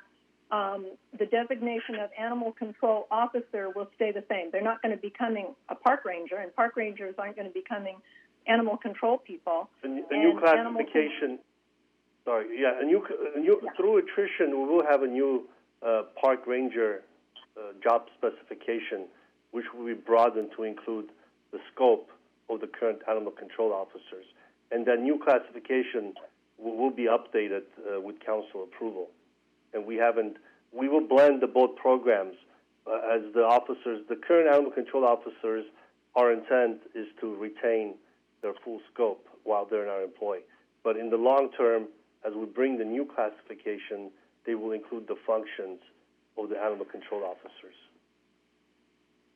Well, animal control officers, it's my understanding, go through specific training. Are we going to be training park rangers to do exactly what they do? They will. They will once we implement the new program to encompass the training that the current animal control officers who are receiving. We're not going to dilute the program. It's building on what we already have with the reporting relationship over in community services. We are one city. Police will obviously be still involved in the transition and making sure that we have the support and that we continue to provide the same level of service to the community with expanded scope now, with having the park rangers available to fill those positions and provide weekend and evening coverage as well. Well, I like the weekend and extra coverage because I know that we only have 2 animal control officers, and it's been impossible for them to do everything. I'm fine with that, but I'm still concerned about what our animal control officers have done for years, and I don't want their abilities diluted. And it sounds like you're telling me that won't happen. So I will be anxious to see this come back to see what job capabilities are there. Yes, we started the process. Thank you, Councilwoman. For point of clarification, we started a process well over a year ago with the COVID response. It delayed our efforts. However, thanks to and with all the transition in staff, thanks to Katie Wand and John LaRock and our interim chief McGeff, we're back at the table with our partners at TME and Torrance, and we hope to finalize this transition. Thank you. Okay, so one more clarification. Will animal control officers be able to write a citation such as they are now, the same thing? So the current officers will, and then as we expand the program, the future officers will have the same capacity as well as we intended. Okay, thank you. I look forward to getting job descriptions put back in front of us then. Thank you. Will do. Thank you, Councilman. Councilmember Griffith? Yes, thank you, Mayor. I had similar issues along with Councilwoman Ashcraft.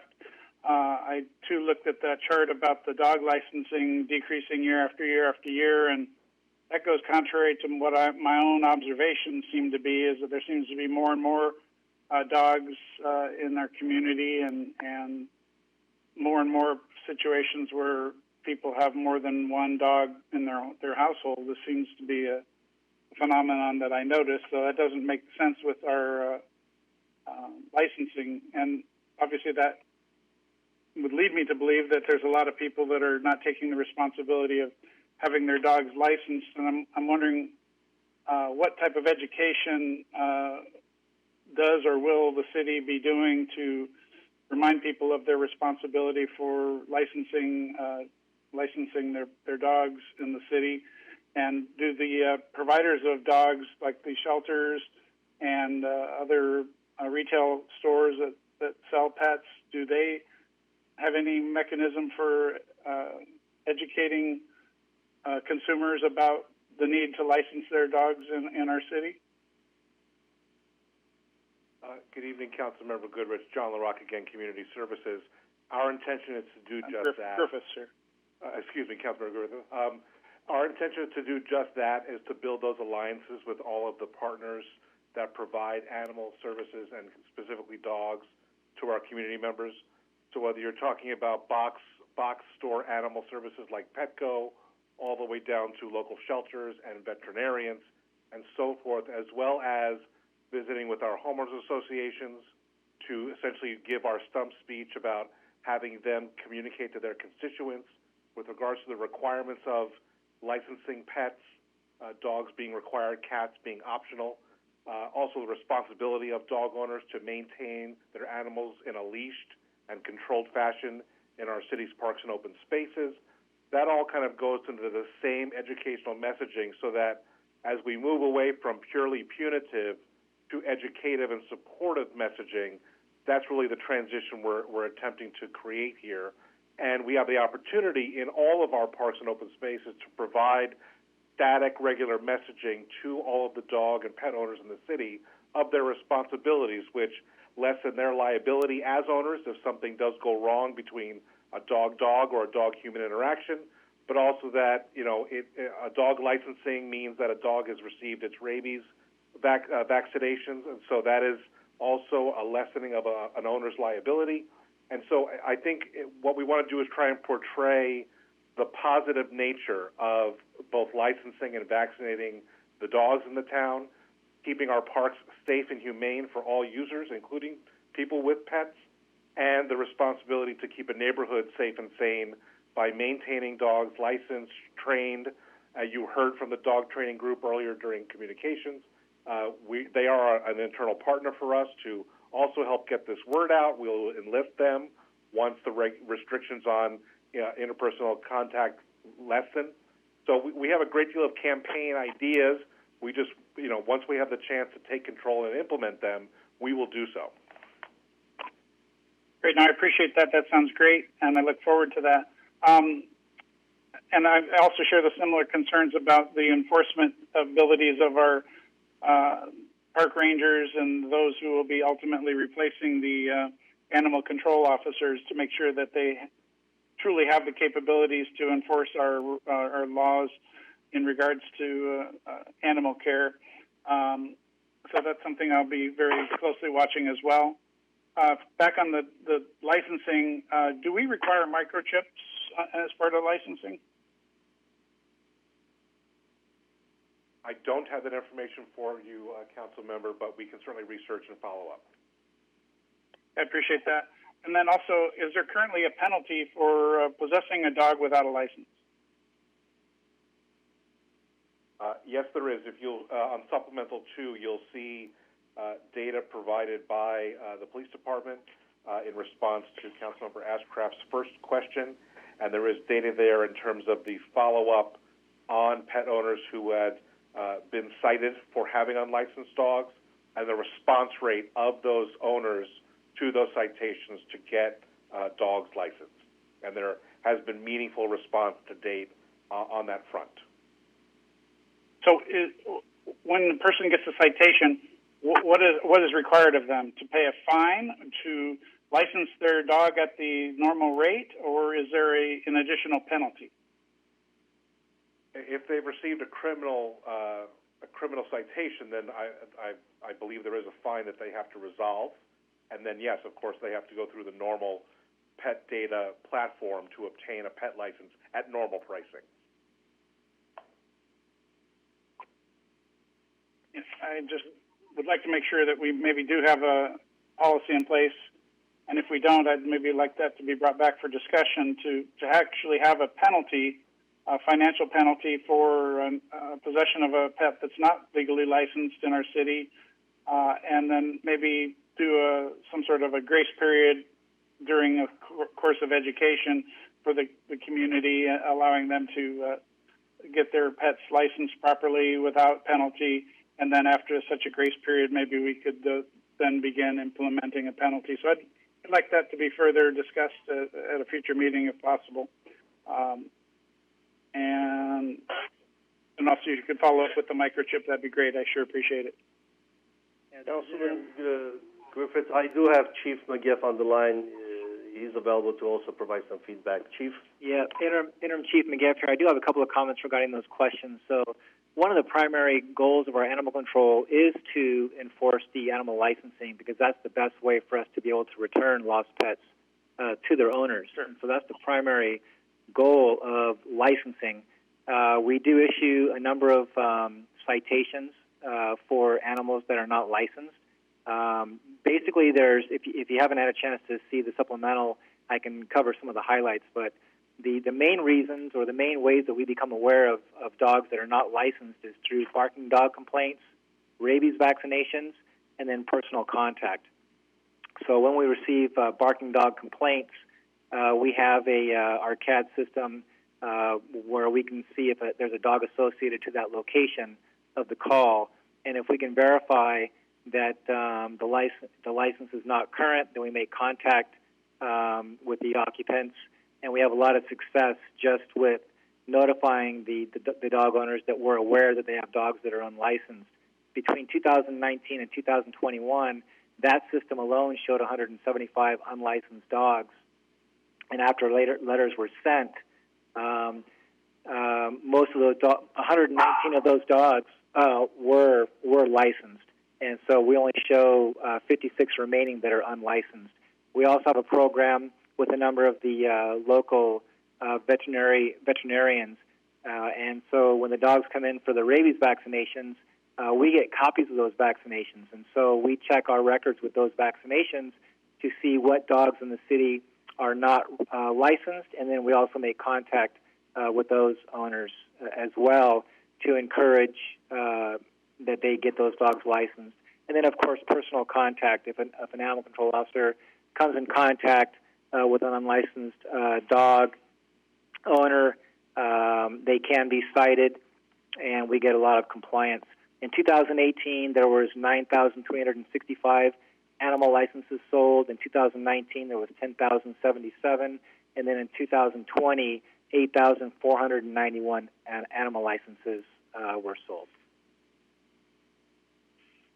That's great information. I appreciate that. Thank you.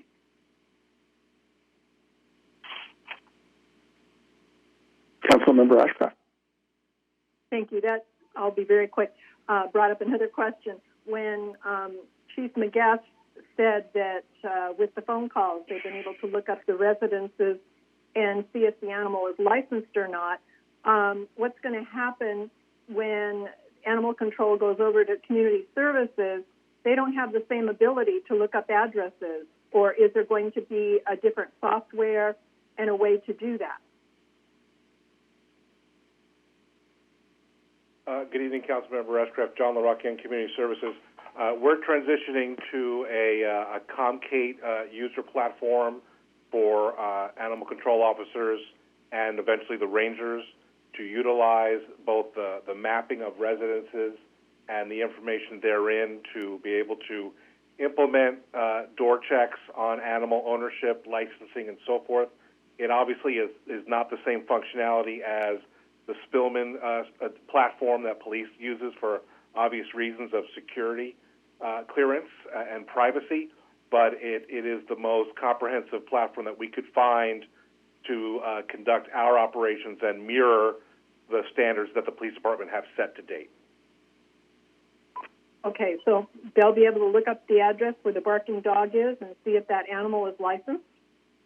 Yes, all the data we have from pet data will be available to us, but we will know by address and by name and by animal name who has been licensed and who has not at that point in time. And if that data does not match the address of the complaint, then we know, or we know with fair certainty that that is an unlicensed animal, or more than one of the animals at that residence might be unlicensed, and then we will take appropriate action. Okay, thank you. And one more thing, our animal control officers, if they are hesitant to go because of their own safety to a home, will police officers accompany them if need be? Interim Chief McGath, that's correct. We're there to assist, whether it's animal control or park rangers. We do the same now with folks in community development. Right now, with the COVID situation, there's been some businesses that have been reluctant to comply with the shutdown orders. This is going back maybe a month or so, and some of the business owners were rather aggressive with city employees, and so we would send a uniformed police officer with community development folks, and we'll do the same with any city department to provide safety for the employees. Great. Thank you very much. Thank you. Are there any other questions concerning item 8E as in Edward? Seeing none, I'll take a motion to approve. Councilmember Ashcraft. I move for approval of item 8E.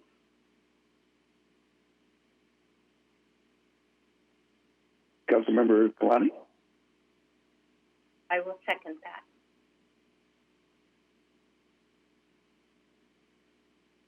Start voting, please.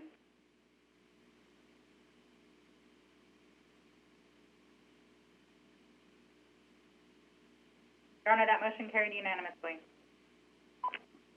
Thank you. That brings us up to item 8F as in Frank, and also for community services to award a contract services agreement for integrated library system for Torrance Public Library.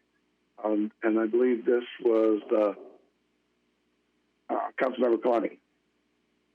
Yes, thank you so much, Mayor. And thank you, Mr. LaRocque, for your time today as well. I appreciate it. And I did go back and review this. Thank you for you directed me to page 50, where it kind of broke down the $183,000 that we were going to be looking at approving tonight. Now, it's my understanding, just a couple of questions, that right now we do have an integrated library system. The cost to us is about $62,000 a year. Is that right? That is correct, Council Member. I also will point out that Yolande Wilburn, our library director, and Cynthia Guado, Assistant Library Director of Operations, is also on the call to answer your questions. Okay. And yes, good evening, Council. Good evening, Council members, Mayor Fury. This is Yolande Wilburn, City Librarian. I am on the line, and Mr. LaRocque is correct. That is for what we are currently paying is around $62,000. Okay, thank you. And the $183,000, according to page 50, will not only include a new annual cost of about $43,000 a year, which is about $20,000 less, but it also includes new equipment of about $93,000, was it? It's not technically new equipment. What it is, there's a one-time charge for setting up the database. So we extract the data out of the database that we're currently using, the integrated library service system that we're currently using, and that is moved into a new setup. The new vendor is also, as a one-time fee, and this is what is standard with practice with the industry, they set up that software according to how we want it rearranged. They map our system so that if there are specific needs that we have, for instance, we are hoping to include in the future a student success card where every public school student could get a library card. So they will set up the database so that when we implement that, the fields exist. So all we have to do is load in the data. So that's one-time charges. It also includes a change management consultant that will be working with our staff to help train and educate them on using the system, integrating a library app for contactless checkout that users can use from their smart device. And that also includes them checking in after we've migrated to make sure that the implementation was successful. So that's one-time charges of about $53,000. That's that $10,200, and then the $42,800. Those are one-time charges. Once the database is set up, our annual cost is actually the $43,533 annually. Okay. All right. Thank you. So that makes me feel more comfortable because this $183,000 kind of averaged over the next 3 years is almost equal to what we're paying now, and then we start seeing a decrease of almost $20,000 a year in cost. Correct? Correct. And that was a big factor in making this decision.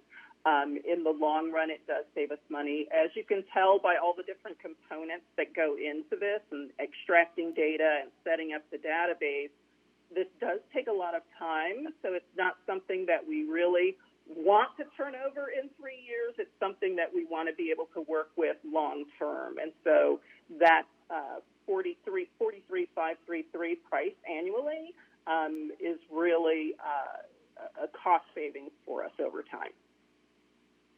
Okay. All right. Thank you. Those were my questions. I really appreciate you. You're very welcome. Thank you. I think there's a question now from Councilmember Griffin. Yes, thank you, Mayor. And I want to thank staff for responding to my questions ahead of the meeting on this item. And some of those that you've already just discussed about the price for the old system versus the cost for the new system. So thank you for that clarification. The additional question that I had, and this gets always a little sticky on bids with are not based purely on price, but the recommended vendor is coming in at a price of over $183,000, and the vendor who was Auto Graphics Incorporated, who scored only 2 points less in your scoring, is almost $75,000 cheaper for over 3 years. That's a big number, and I would like to hear from staff a little bit about why they believe that there's a justification in spending the extra money for a very small difference in scoring on the subjective portion of the scoring. Thank you. Yolanda Wilburn again. So as we did the analysis, the team that scored this did rank the various companies. Autographics had the best price, and so in the scoring, they actually ranked higher because of the cost of their integrated library system. However, there were a number of features which we currently have and which III provides that they were unable to provide us with. We also factored in references, and so we reached out to every reference and said, you know, how has this system been working for you? Over time, has it served the purpose? Does the system go down? Do you have outages? Those are all factors that we take into consideration. How quickly were the outages addressed? And so those all became factors in the scoring. So where one category may have pushed them up higher, there were some other key components that they did not score as high in. And so while I think all of the vendors were capable and could supply us with an integrated library system, the modules and the ability to do and utilize the features under III actually met more of our needs.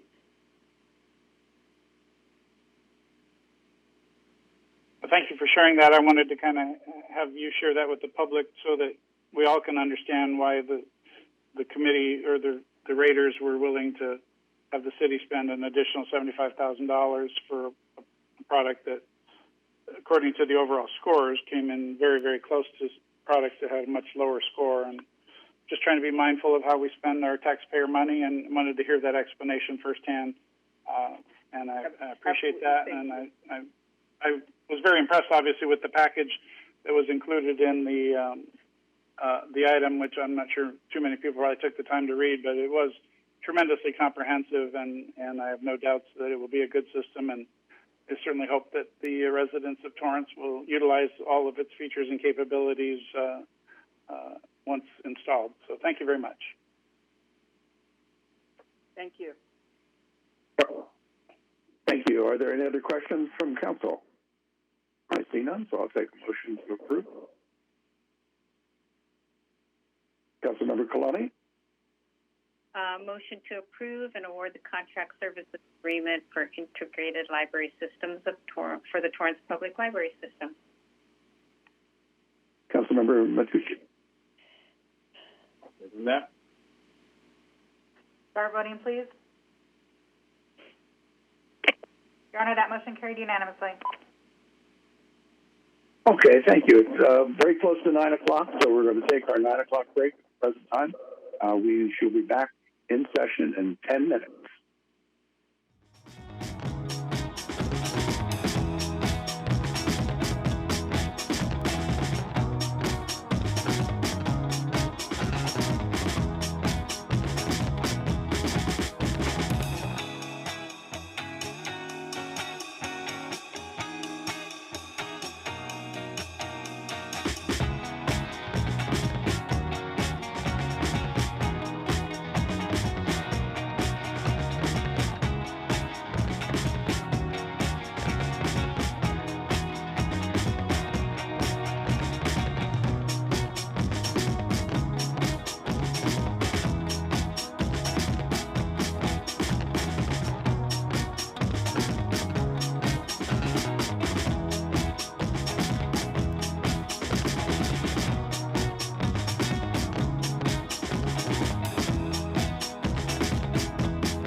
Okay, we're back from our break. I'll call the meeting back to order, and we move along on the agenda.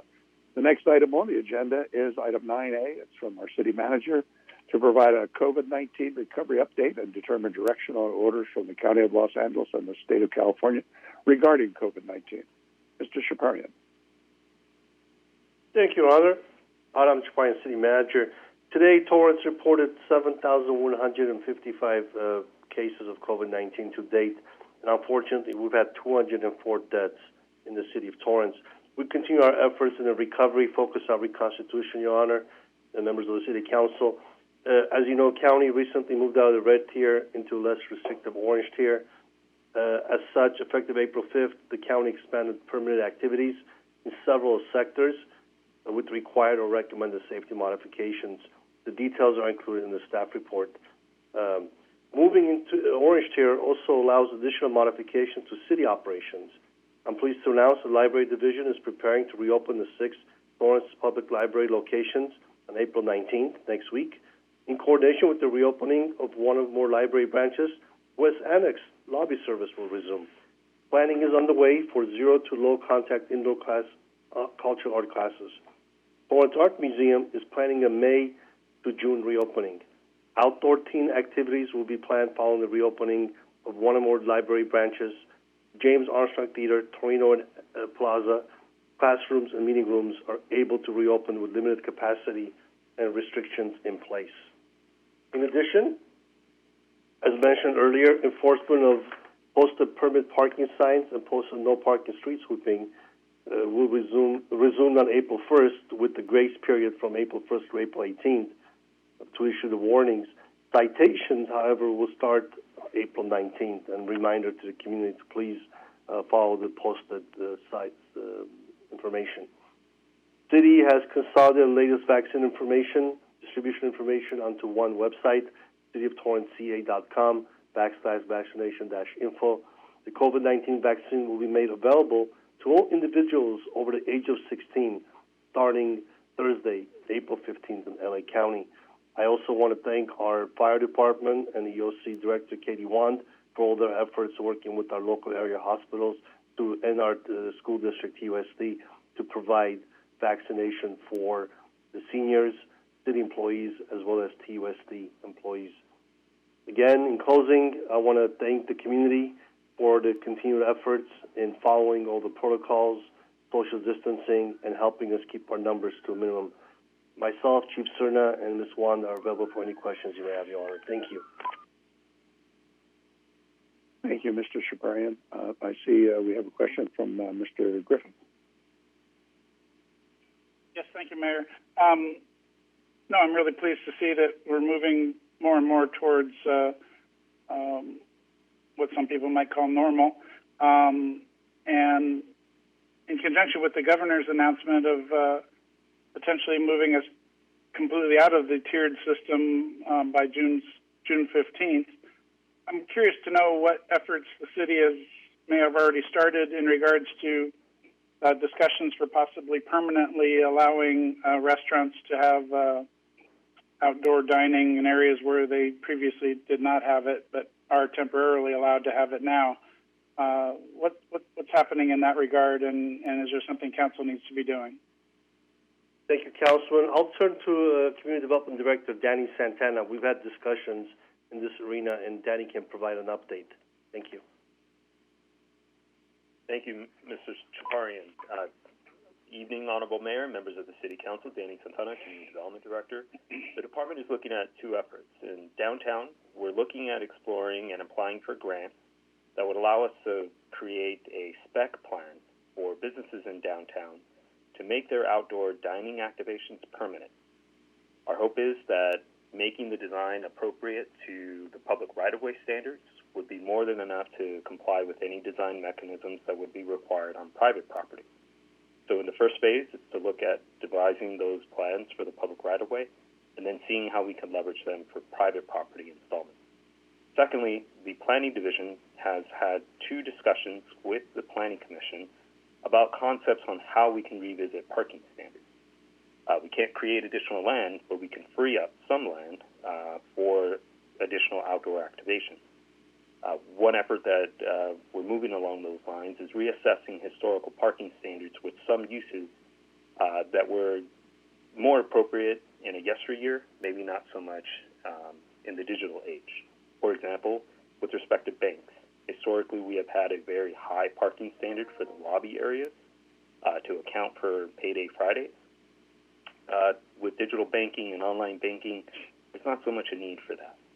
And our hope is that through revisiting these standards, we could create additional open areas for property owners, businesses to activate and expand what has become very popular, and we hope will continue going forward. Available for any further questions. Thank you. Thank you, Mr. Santana. I really appreciate it, and I'm not at all surprised that you're on top of this issue, and I really do believe that I think that both the public and the restaurant owners have really valued the opportunity to have outdoor dining, and I think we all have seen a lot of benefits by having that, and look forward to seeing some further discussions about allowing that to be permanent. So thank you so much for being on top of it. Are there any other questions? I see none. I think we're very fortunate. We're in Southern California where outdoor dining works real well. Our friends in Chicago and New York and Baltimore and Washington, D.C. certainly don't have the luxury that we've had to get through the winter. But I know, as you mentioned, Councilmember Griffiths, our restaurateurs, I think, are really enjoying it, and their customers are as well. So hopefully we can make something that the other businesses that are impacted by the parking aspects can live with it as well. So I'm sure with Mr. Santana and Mr. Chaparian working on it, we'll come to that place. So, Councilmember Griffith? Yeah, without any other comments, I'll make a motion to accept and file. Councilmember Kalani. And I will second that. Thank you. Start voting, please.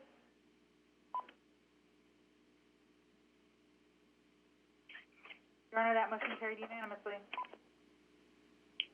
Thank you. We'll move on to item 9B from Finance and Government Operations Committee, and I'll let Councilmember Goodrich introduce Ms. Poison. Thank you, Mayor.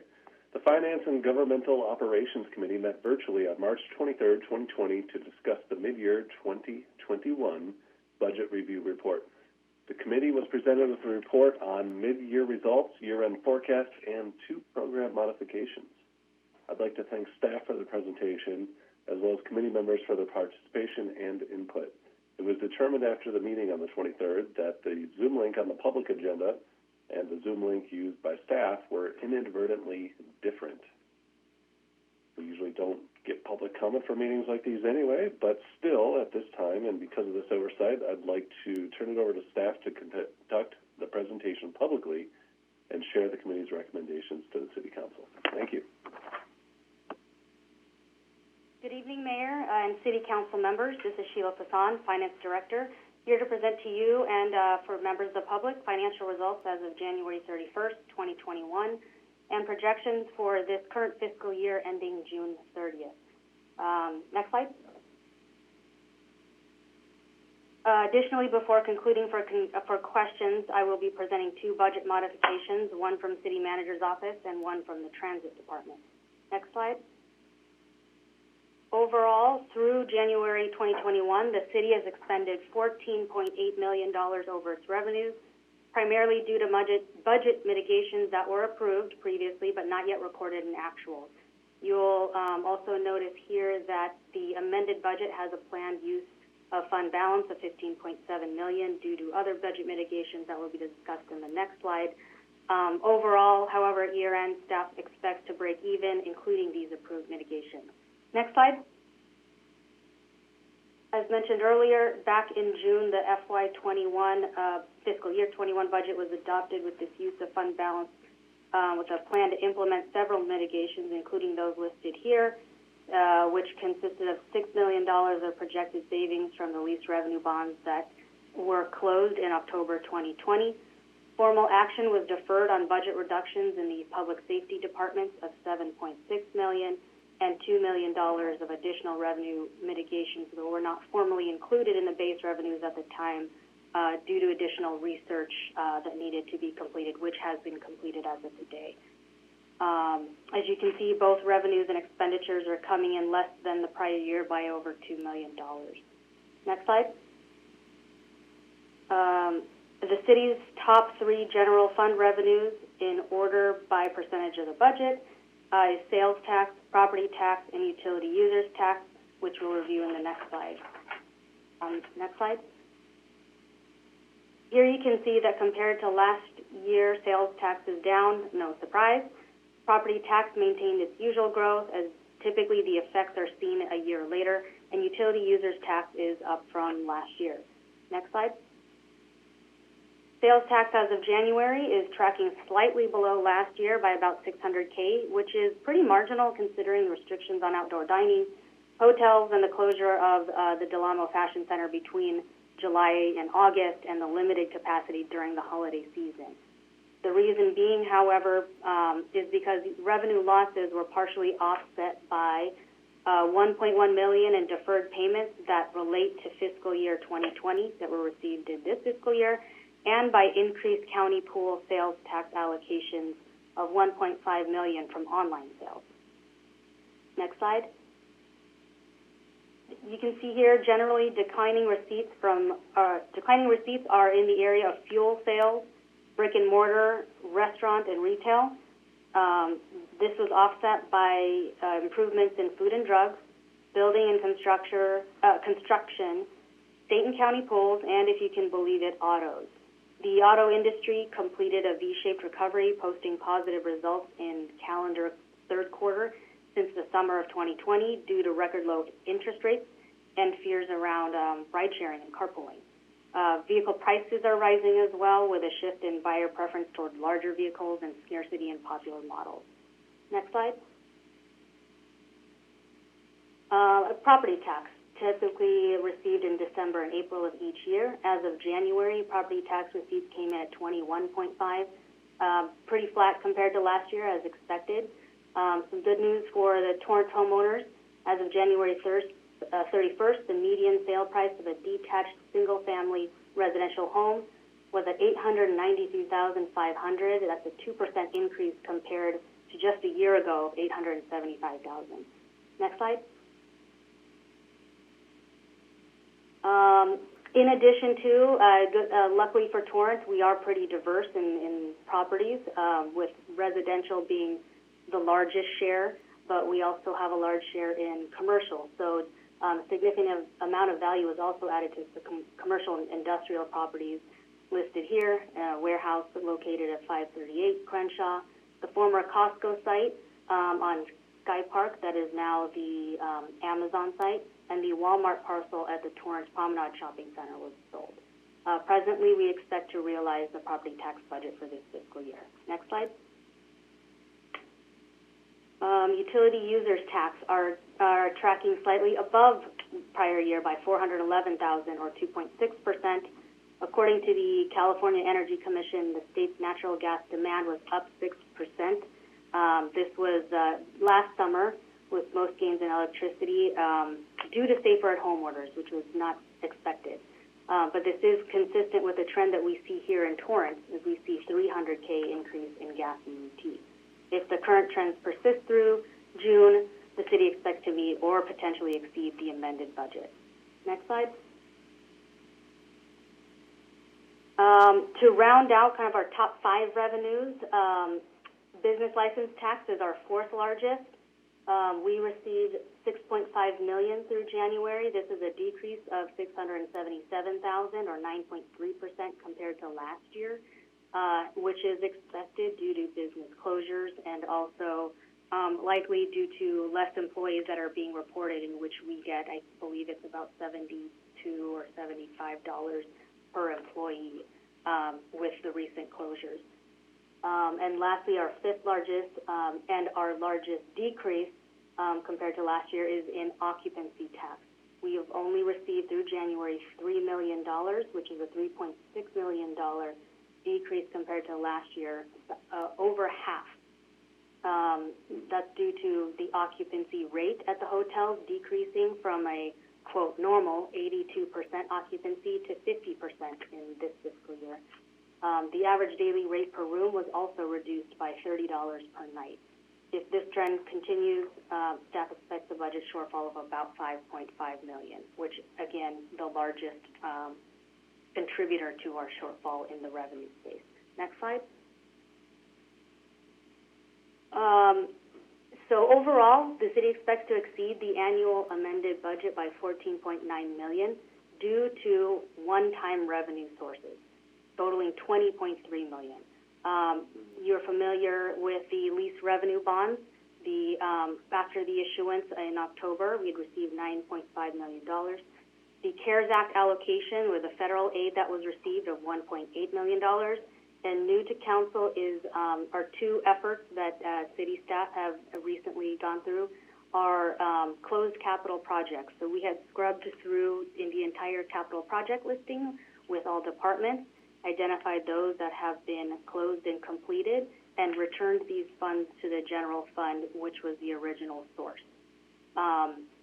The regional transit center, if this is a transfer from the transit fund for the property that was purchased by the general fund back in 2009 for their portion of the parcel that the RTC will be sitting on. Outside of these one-time revenue sources, the city would be expecting to fall short of the budget by $12.7 million. Next slide. Luckily for us, we have some much-needed federal aid coming through the American Rescue Plan that was signed into law by President Biden. That included $350 million in economic relief to states, counties, and local governments.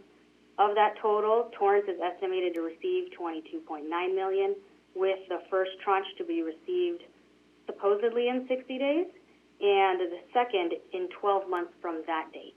What we're hearing so far from our legislative analysts is that the feds want to see that the money is being spent. So as the money is received, it is recommended to be first placed into reserves. Then as we close out the fiscal years, should there be a shortfall or a need to balance, the funds will be utilized. And they can be utilized through, or recommended to be utilized through, December 31st, 2024. Next slide. Moving on to the expenditure side.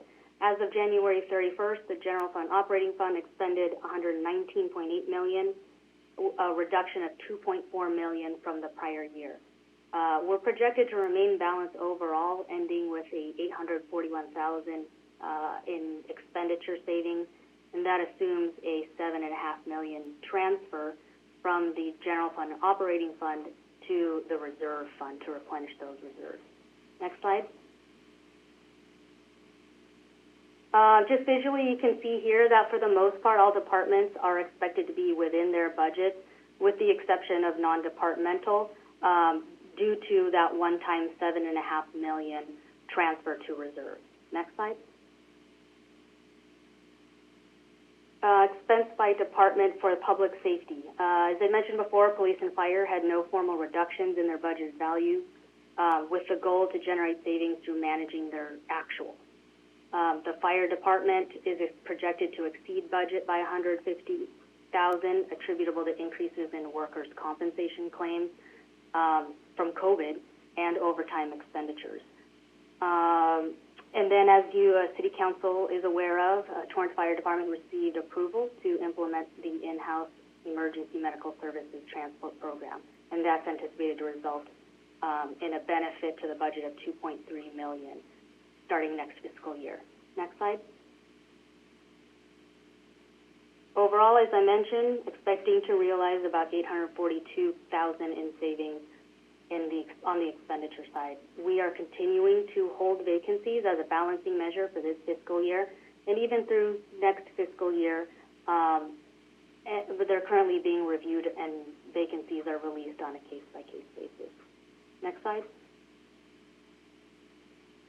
Moving on to economic outlook, just to give a very broad recap of the chain of events, we've experienced a complete shutdown in March through the summer. We reopened in July, closed again with restrictions in November through the holidays. So as you can imagine, consumer confidence has been pretty volatile over the last 12 months. Next slide.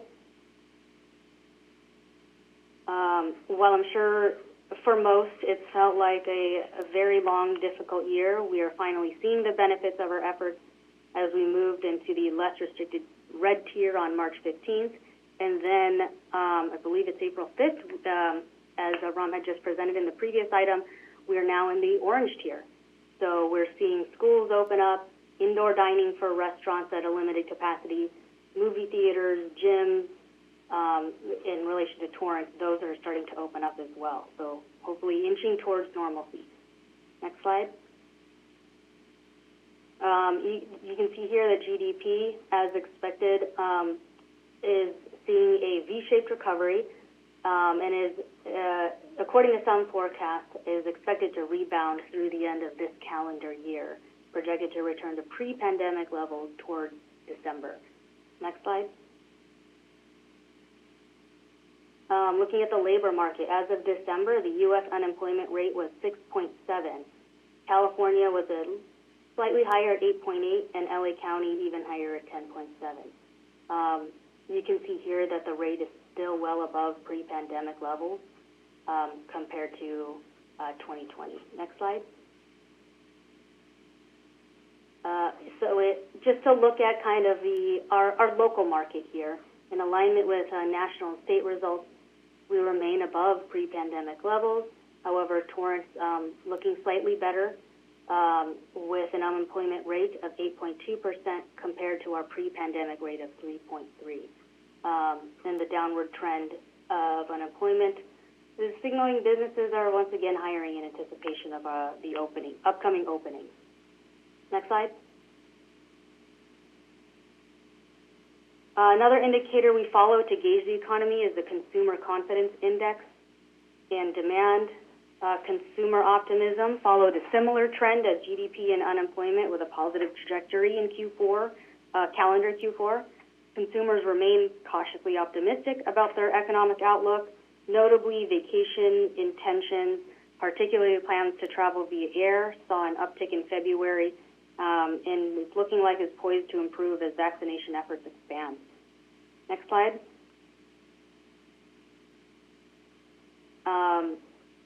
It looks like since we had made this presentation on the March 23rd, there has been some updates.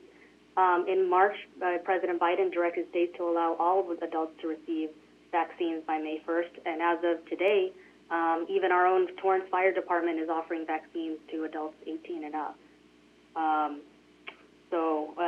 Again, full recovery is uncertain until full restrictions are fully lifted, but it is looking positive. Next slide. I guess to walk through, to look at our reserves balance. Looking at the last year, the city expects that the bottoming out of revenues was back, thankfully, in April through June of 2020. When we had closed that year out, the general fund operating deficit was $18.5 million in that fiscal year, which reduced the unassigned fund balance to $581,000. Also wanted to note that the funding goal for the Economic Anomalies Reserve is 10% of the combined general fund, Parks and Rec, Cultural Arts, Animal Control, and Emergency Medical Services Fund, which equates to $23.4 million. Also like to note that in the next 2 fiscal year budget being proposed, all of these funds listed will be consolidated into the general fund. However, as I mentioned, we are planning to transfer $7.5 million to help replenish that balance for a projected $8.1 million reserve as of the end of this fiscal year. Next slide.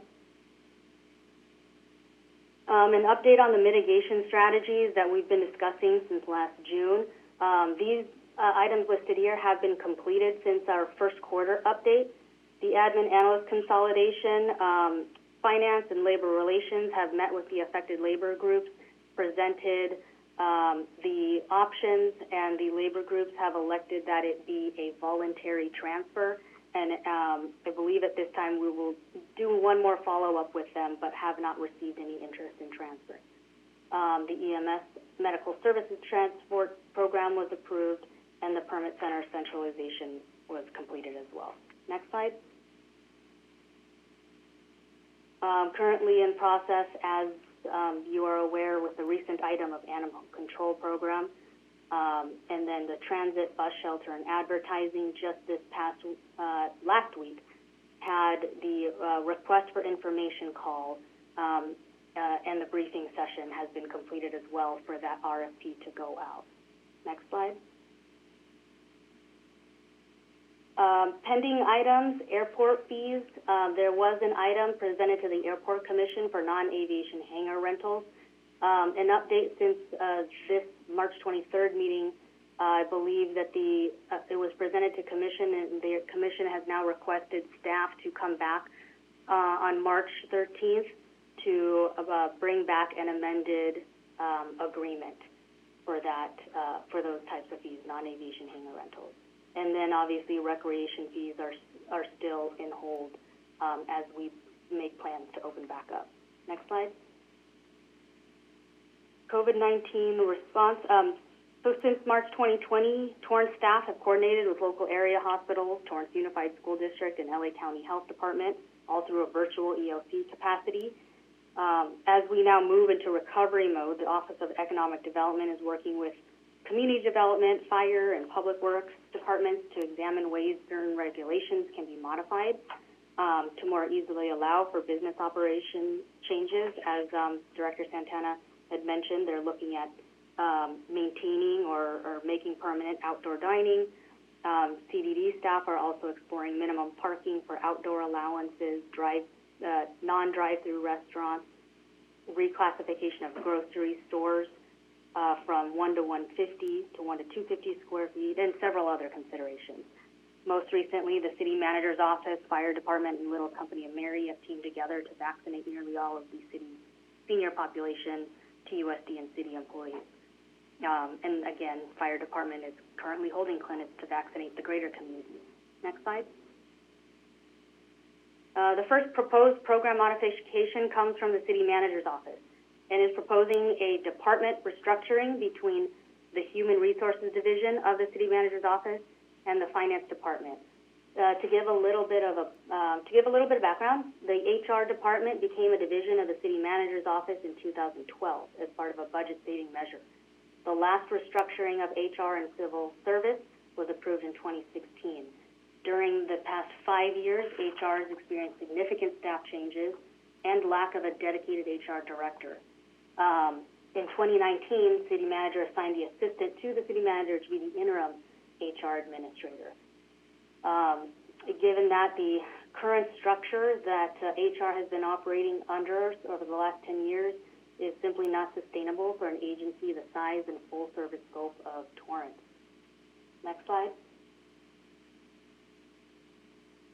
The end goal is to restore HR as a standalone department and invest time and resources to develop current and future leadership. The proposed restructure of 2021 lays the groundwork to bring back the Risk Management and Workers' Compensation Division back to Human Resources to further build depth and organizational readiness. Next slide. So the City Manager intends to make the following recommendations for the next 2 fiscal years. For fiscal year 21 to 22, the recommendation is to assign the Finance Manager in audit, also currently the Risk and Workers' Comp Manager, to oversee the Human Resources function. So the focus will be on Risk and Workers' Comp, HR compliance, operations, benefits, investigations, and such. Also to upgrade the assistant to the City Manager to Deputy City Manager is the working title, and return this position to the City Manager's Office. With that focus of the Deputy City Manager to being organizational development and innovation programs, performance management, employee training and development. Torrance University will bring that back, management assistant program, workforce development, and a whole slew of other things that I can list. And lastly, for fiscal year 22, upgrade the management associate to assistant to the City Manager and Chief Labor Negotiator. For year 2, fiscal 22 to 23, the city manager intends to restore the human resources director position and openly recruit for that position, and to review the previous recommendation to restore HR manager and upgrade 2 analysts to principal analyst. Next slide. The next program modification comes from Transit, and is proposing the following positions to be added to their budget as they're currently needed, and will play important roles in the transit center, regional transit center's kickoff, service planning, and daily operations, along with the ongoing promotion and service alignment with other agencies. And those are the positions of senior transit planner of $148,000 and the marketing specialist of $126,918. The senior transit planner will focus on continuous schedule development, planning and preparation for route restructuring, et cetera, an expanded line service of line 10. And as mentioned before, the marketing specialist will be in charge of coordination and implementation of marketing campaigns. Next slide. So in closing, before we open up for questions, it's apparent that Torrance, who isn't alone, we've been severely impacted by business closing, retail restrictions, and revenue reductions. However, in the midst of all this pandemic craziness, economic development remains very healthy, and as you can see here, we have several businesses to look forward to, not just businesses, but other types of development, including new office space being constructed, which will hopefully bring in more employees into the city of Torrance, additional condominium developments. Our polypeptide has, I believe they're the business that was involved in vaccine development. Several major tenant improvements have gone, and they've expanded their campus as well. Target is also expanding their building that's on Madrona and Sepulveda. You can see the Aldi's and Chick-fil-A and the new bank on Crenshaw is being constructed, and the senior living development is continuing their construction over by the 24-hour fitness on Hawthorne. Next slide. So to conclude, with sectors being the hardest hit, such as fitness centers, movie theaters, retail, personal care, they're now able to breathe some life into their businesses now that we're in the orange tier. Return of activity is projected to be gradual. And again, we'll continue to monitor what that full recovery is going to look like until we're open 100% and consumers feel safe enough to resume our normal activities. Next slide. So it is the recommendation of the Finance and Governmental Operations Committee to accept and file the mid-year 2020-21 budget review report and to approve the proposed budget modifications in the city manager's office and the addition of staff to the transit department. That concludes the recommendation, and happy to answer any questions from council. Thank you, Ms. Poisson. Appreciate that, and I'm certain I know there was at least 2 people who tried to watch the government and finance and government affairs, but couldn't get to it because of that blip that sent out the wrong Zoom information for the public. So hopefully they were watching now and they got an opportunity to see everything that you and the committee have come up with and staff. So are there any questions from the council? If not, then we'll take a motion to accept and file this and then to move on to the next budget workshop. Councilmember Goodrich. Move to accept and file and approve the program modifications. Councilmember Chen. Second that. Start voting, please. Your Honor, that motion carried unanimously. Thank you. Now we're moving on to item 9C. And again, this is from the city manager and finance, a budget overview session 103 for 2-year 2021 to 2023 operating budget and 5-year 2021 to 26 capital improvement plan. Councilmember Goodrich, as the chair of the committee, would you like to introduce this? Yes, thank you, Mayor. I just wanted to give a little background on why exactly we're doing this. One of the things that I identified during my time on the council is that I thought there could be some improvement in the way we do our budget. In the past, and perhaps even for decades prior, it was such that, we would go into the budget process and like 3 weeks before we approved the budget, we had one meeting on it for the entire $300 million budget. And then the next week we'd do the final approval of it, and that was it. So it was a very 30,000-foot level overview and broad brush approach to our budget. And I thought both the public and the council as well could benefit from having a more intimate look at our budget. I mean, it's so much of what we do. It's our primary function to approve the budget and have that oversight. So I thought it was really important to take a little bit more of a micro view at our budget and kind of go through department by department. So I asked staff to take a look and come up with ways that we might do that, and I think they arrived at a good solution. So that, along with realigning budget cycles to make more sense, I think this is probably the biggest change at the way we do budgeting in many, many years. So I'd just like to thank Sheila Poisson, our finance director, and also Ram Japarian, our city manager, for allowing for these changes that will improve both the council and the public's oversight of the budget process.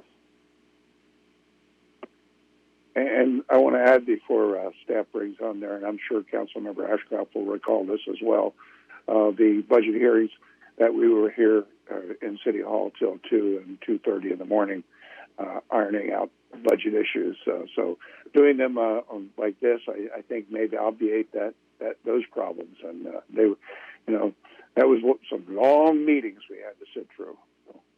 So I turn it back over to you, Sheila. All right. I as well will hope we're not here in May again at 2:30 a.m., but we'll see. All right. Mayor and members of the council, this is Sheila Poisson, Finance Director once again. Tonight is the kickoff of the fiscal 2021 through 23 budget process and the first of 3 budget overview sessions. During these sessions, members of the executive management team will be presenting their own departments, including information on changes to their budgeted staffing levels, any material changes to their respective budgets in the areas of materials and supplies and professional services, travel and training budgets, and their 5-year capital plan. Before the individual departments begin, I'd like to explain a few line item changes you'll see in every department's budget across the board, at least for the first fiscal year, FY22. And these are the line items of salary reimbursements, material reimbursements, and interdepartmental charges. Historically, these line items budgeted for staff time being charged to other departments, reimbursements across departments for items such as building maintenance, telephone charges, other charges. Because the majority of these charges were across general fund departments and had little net impact to the overall general fund operating budget, Finance is proposing to flatten these line items to simplify the budget and allow staff to more efficiently track and project budget outcomes throughout the year as we come back in Q1 and mid-year. Going forward, Finance is proposing that general fund employees who are dedicated to enterprise fund-related activities direct charge the enterprise fund, which will be reflected in the salaries line item in that associated enterprise fund.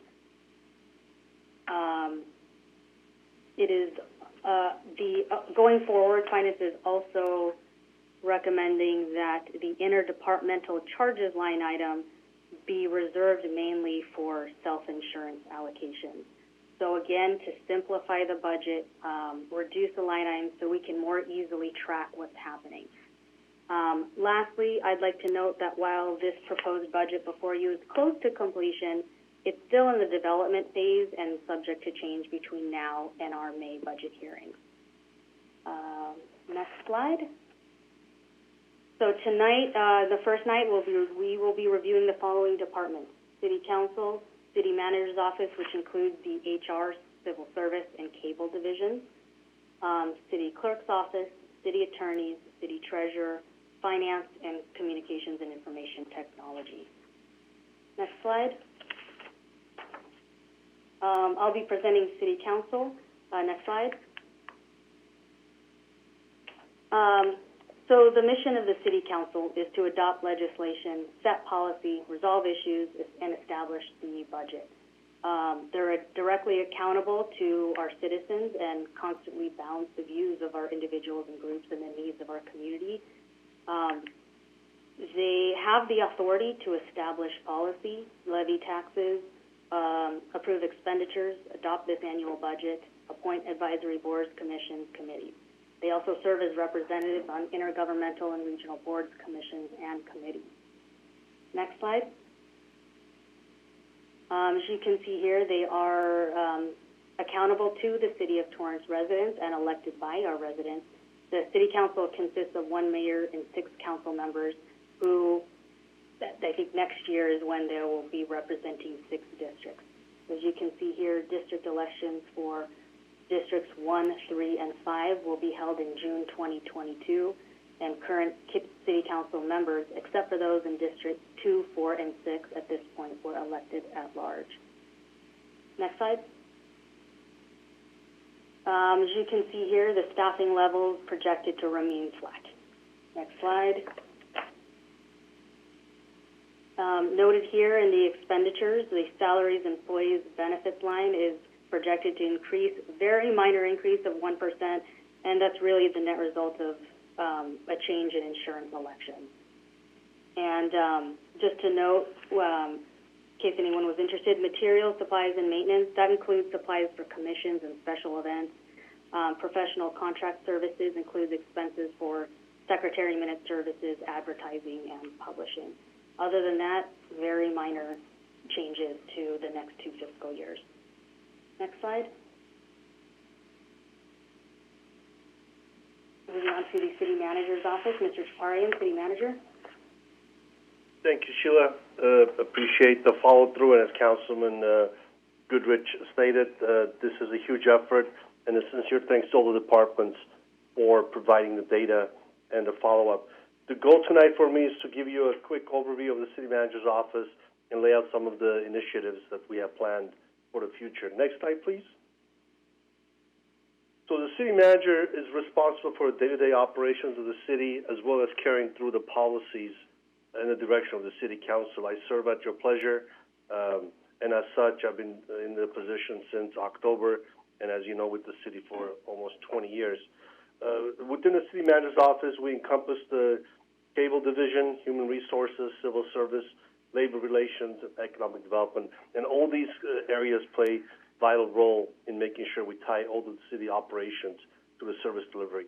And within my capacity as City Manager, I advise the City Council on matters of finance and policy, ensure that the city budget remains balanced, oversee the various, all the city departments, obviously, with some key decisions on the horizon with the various department head appointments, as well as engage the community with our outreach and social media efforts.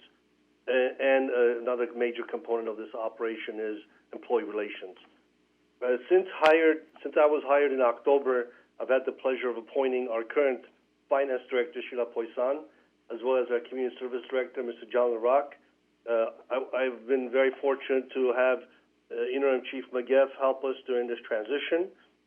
We have, thanks to Mr. Ernest Gallo, for coverage in the CIT department with the retirement of our former CIT director, as well as William Wang, who will be assisting us with the next rotation. On the horizon will be the police chief hiring, our new police chief, as well as the assistant city manager, which has remained vacant since my appointment in October as a budget-saving measure. Next slide, please. The organization chart before you just is a summary of the current structure, with the city manager reporting to council and responsible for the various divisions that report, the managers that report to the city manager. Next, please.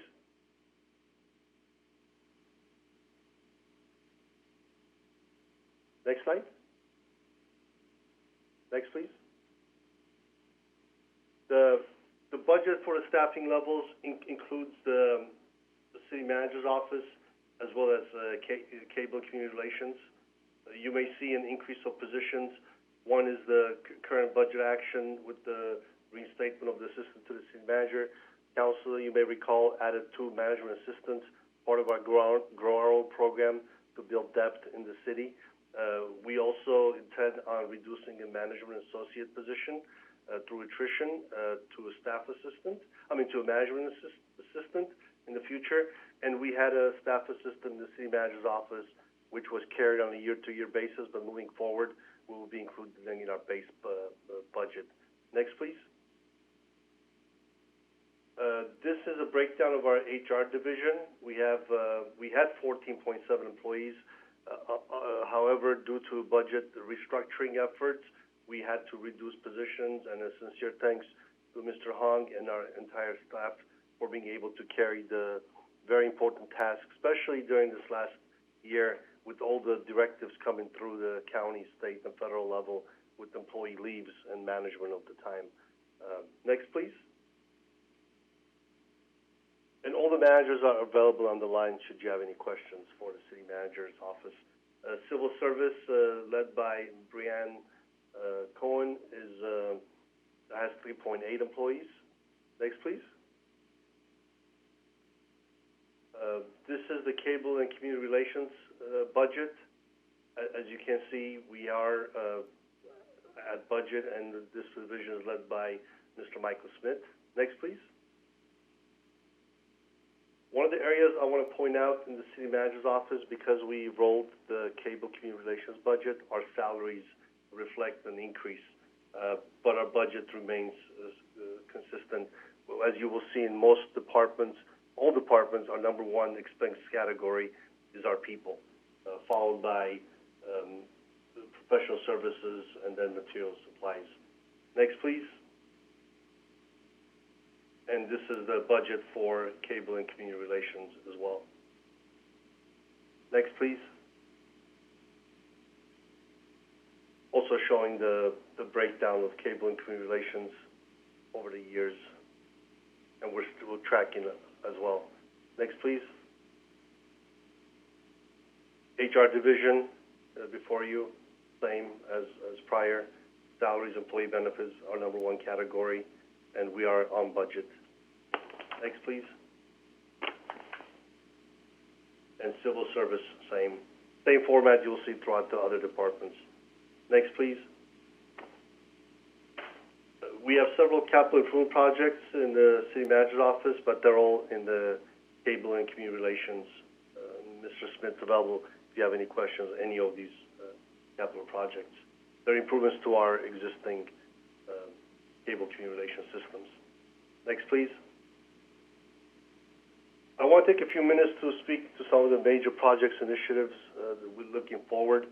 Obviously, the goal, the city manager's goal, is to support departments, as I said before, to meet and exceed the service delivery objectives of the city council and our community. COVID-19 reconstitution is a high priority as we come to you week after week in an attempt to coordinate a gradual reopening. And I'd like to take a point of personal privilege to point out, among many of the cities that I participate in, a lot of the cities are in a position of determining how to bring employees back. We have never closed. Torrance has been open from day one. We had to make modifications for social distancing to ensure employee safety. However, as of today, we have 88% of our employees coming to work every day, and that's a testament to the commitment of the city employees to our community. Budget adoption is a key factor. We by law, are required to have adopt the budget every July 1st, and this exercise and opportunity is a great way for us to engage the community and council. And I must note, we have posted the material on the city's website in advance, and I encourage the public. We're also using social media to share this information to the residents and the community. The 2021-2031 strategic plan, I'm very excited to announce, will be coming before your honorable body. And sincere thanks to Ms. Linda Cesta, Danny Santana, and the community development team, and our strategic plan committee of nearly 40 community members for putting many extended hours throughout the last few years since our expiration of the last strategic plan in 2018 to bring this visioning document for the community. We look forward to the opportunity to implement the new vision. As I mentioned, onboarding of new department heads. Hiring department heads is one thing, but to engage them in their leadership role, to integrate them into city operations, and to have them take ownership is a key priority. And then beyond that is to make sure that we build a bench for succession planning and having the depth in our organization to ensure the quality of service and leadership continues for generations to come. A priority of mine, the Transit Center, as we said, will open this year. Again, thank you to Public Works, Transit Department, General Services, and all city departments for their engagement, active engagement in this effort. And the next time, outside of intermittent visits, will be a visit to the center for the grand final opening of this phase. Obviously, we're hoping to bring the Sea Line, former Green Line extension to Torrance in time for the Olympics. And then a major community effort is the homeless response team. We will be coming to council in June with our plan. It is a major quality of life issue experienced by individuals throughout the LA Basin, California, and the nation. In Torrance, we are taking proactive measures to ensure that we provide options to the community and those individuals experiencing homelessness. And with that, myself and all the managers are available for any questions they have. Thank you, Your Honor, Council. Thank you. Are there any questions for Mr. Shaparian at this point? We'll move on. I see none, so let's move on to the next City Clerk. Thank you, Your Honor. Rebecca Poirier, City Clerk.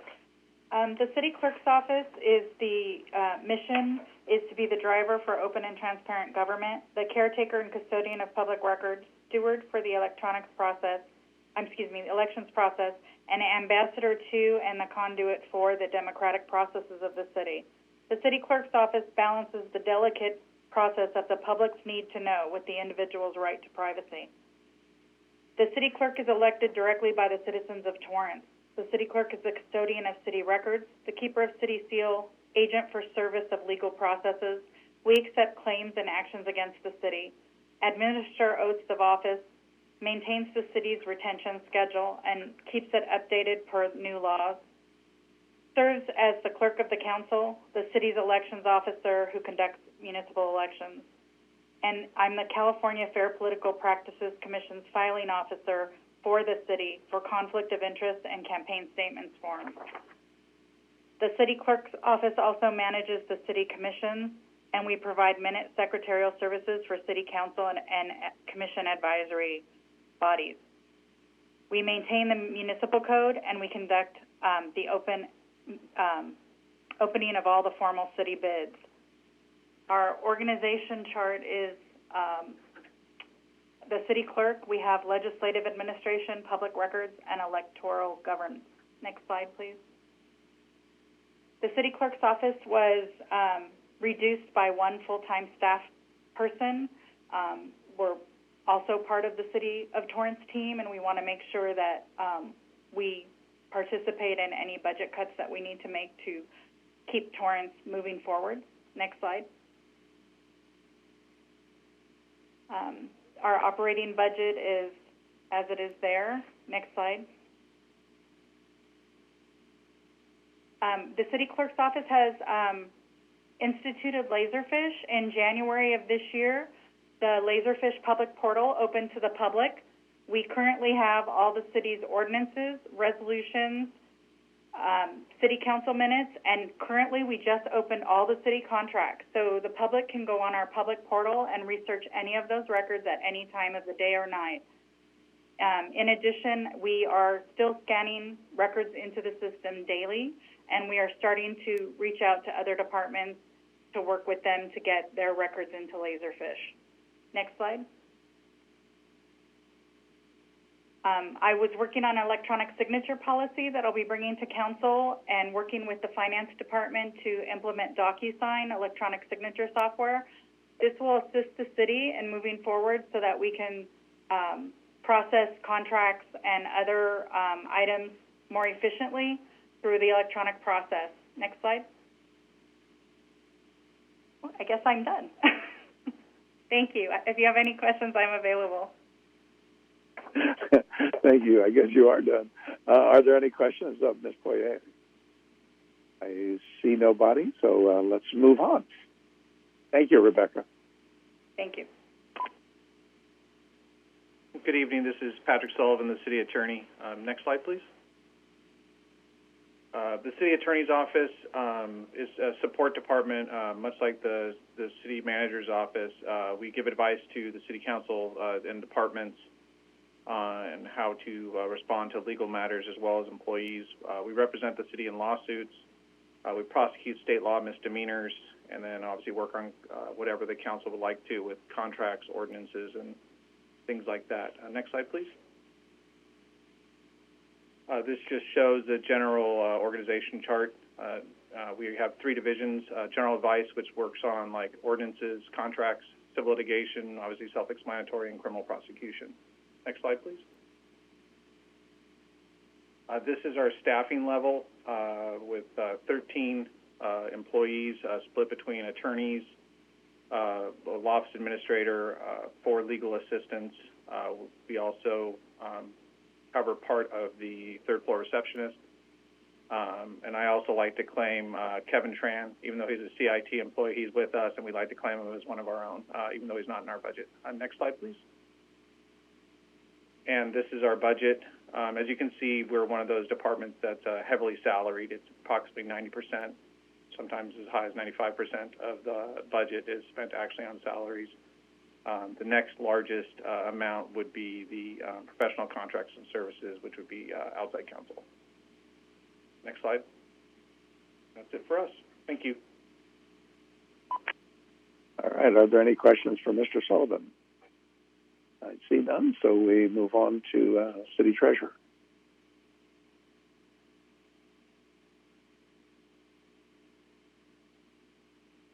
Is there going to be a presentation? Your Honor, I don't believe the City Treasurer is on the line, so if we can advance the slide, please. Okay.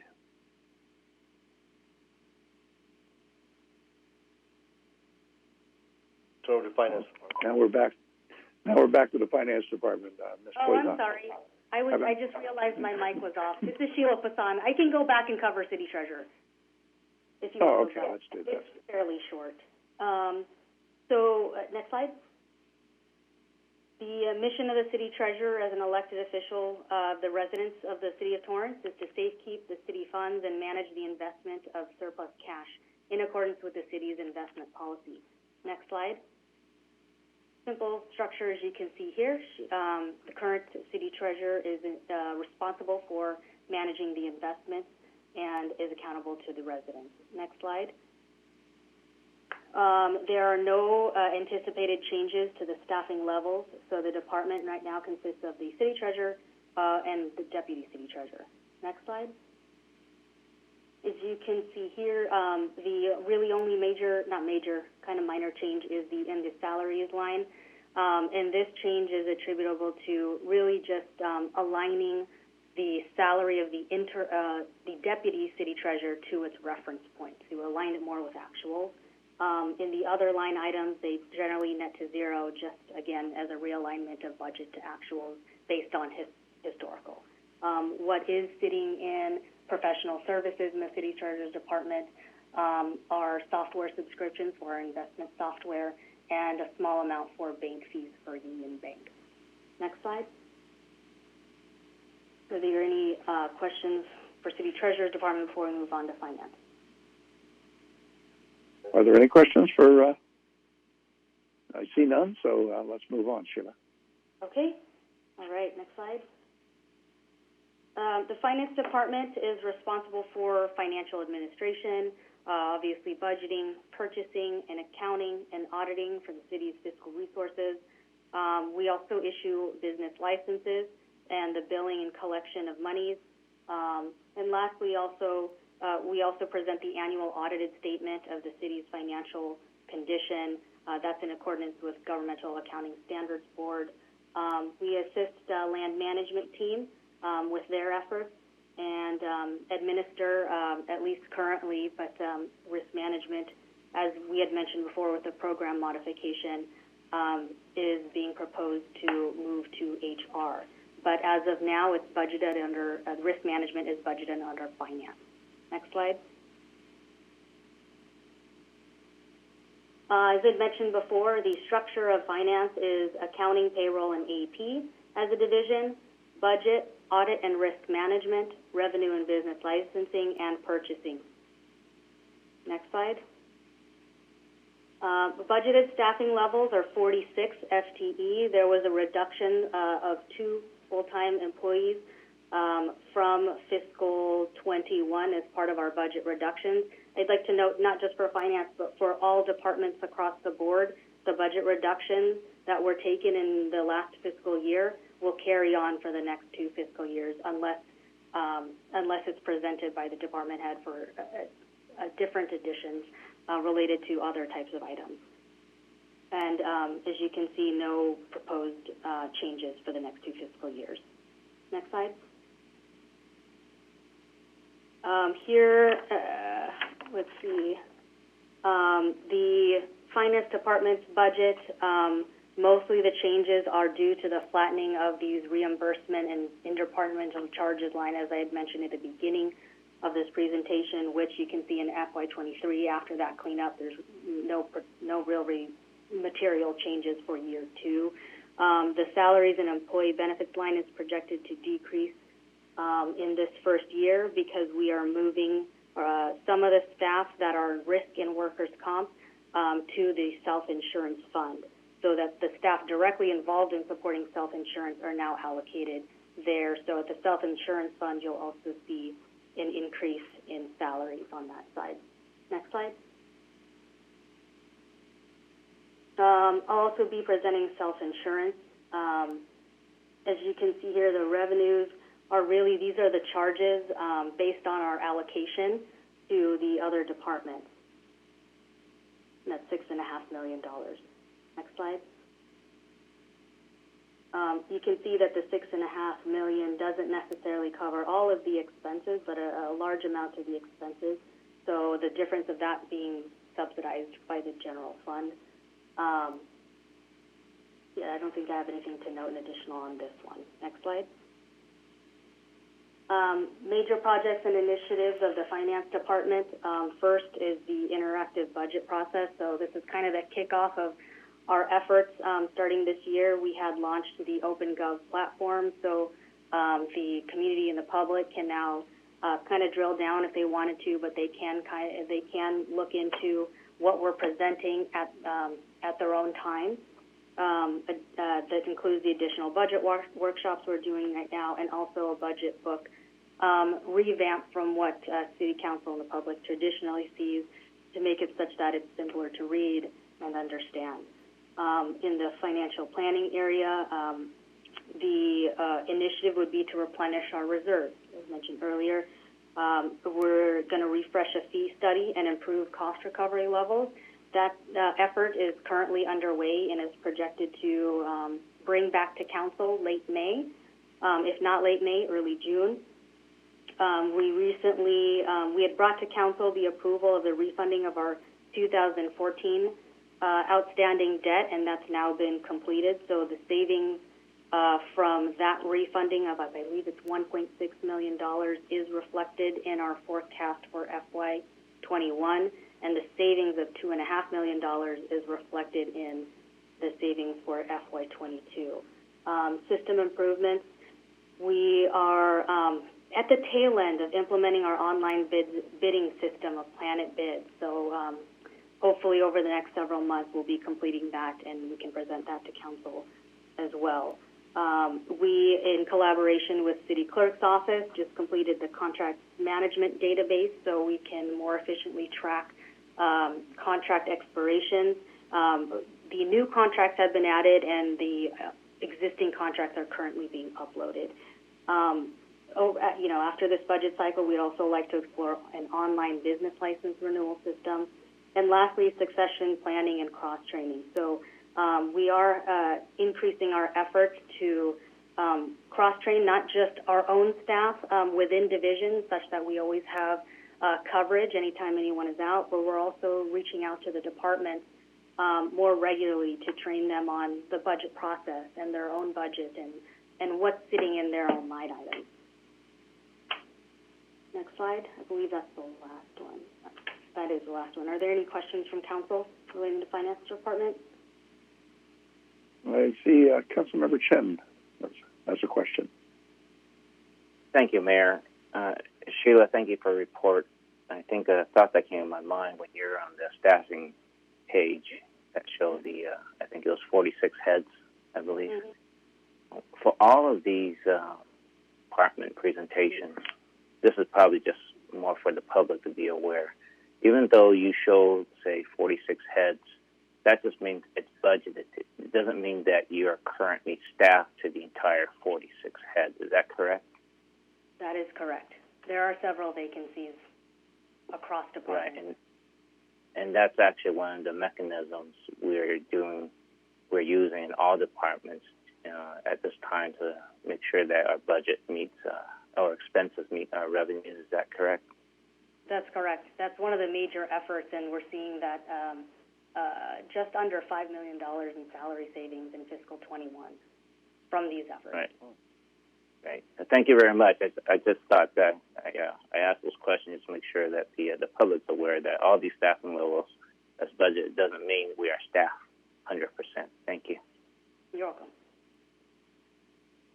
Thank you. Any other questions? There are no more. So, CIT. Communication and Information Technology. Good evening, Ernest Gallo. Hello? There you are, Ernest. Go ahead. Thank you. Good evening, Ernest Gallo, Acting Information Technology Director. Next slide. CIT core responsibilities include planning and supporting all communication and automation needs of the city, such as technology solutions to serve the city department needs. We're responsible for administrating the city's information communication systems to include data management, information security, radio and wireless communications, software and applications, and telephone and voicemail systems. Next slide. CIT operates around 4 core functional areas illustrated here in this slide. Next slide, please. Our budgeted staffing levels, there were two notable changes here.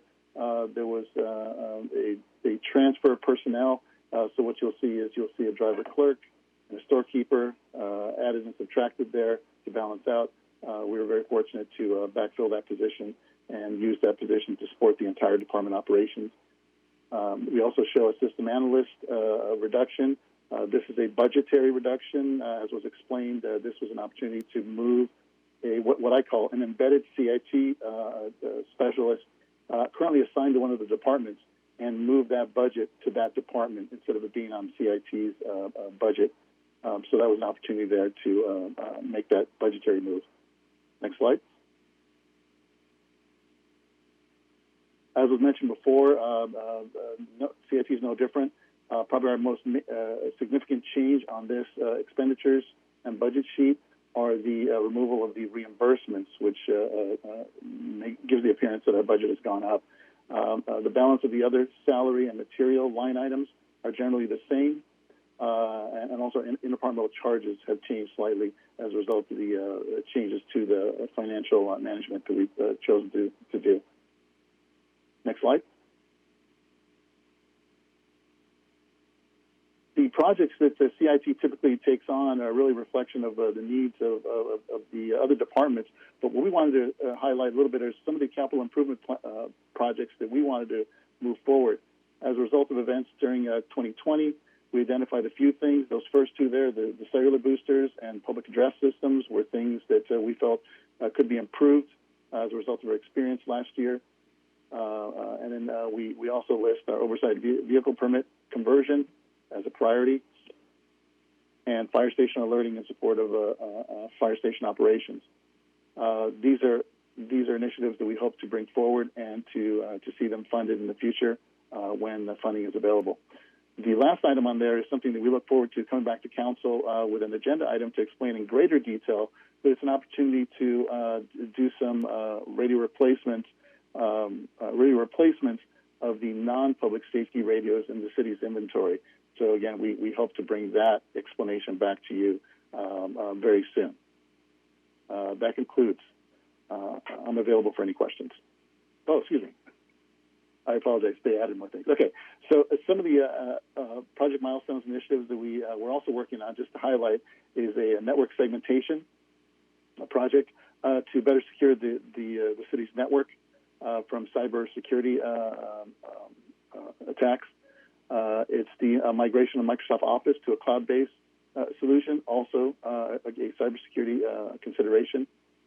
A hybrid EOC software package to make possible a little more flexibility on EOC operations, whether they're on-site, on-premises, or in the cloud via mobile workforce. And lastly is a variety of cybersecurity upgrades to harden our overall security posture on our network and the technology we use. I'm available for any questions. Thank you, Mr. Gallo. There is a question by Councilmember Matucci. Sure. Thank you, Mayor. Hello, Mr. Gallo. Thanks for your presentation. I have a quick question about the oversized vehicle. Can you explain what the thoughts are on that, the permitting? It was on the previous oversized vehicle permit. Right. So my understanding is that is a proposed conversion, I believe, onto the Acela platform.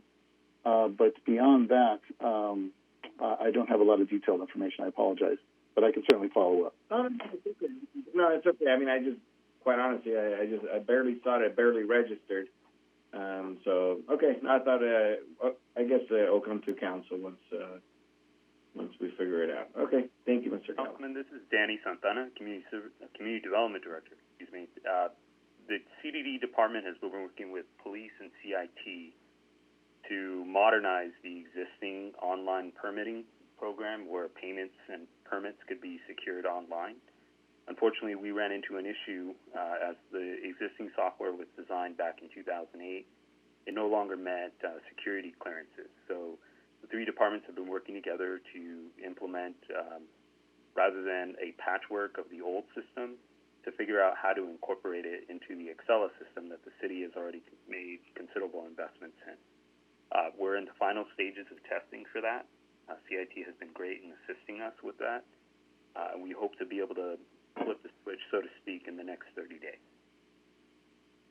Okay. All right. So it's basically just to automate it so that people can go online and get it instead of having to come in.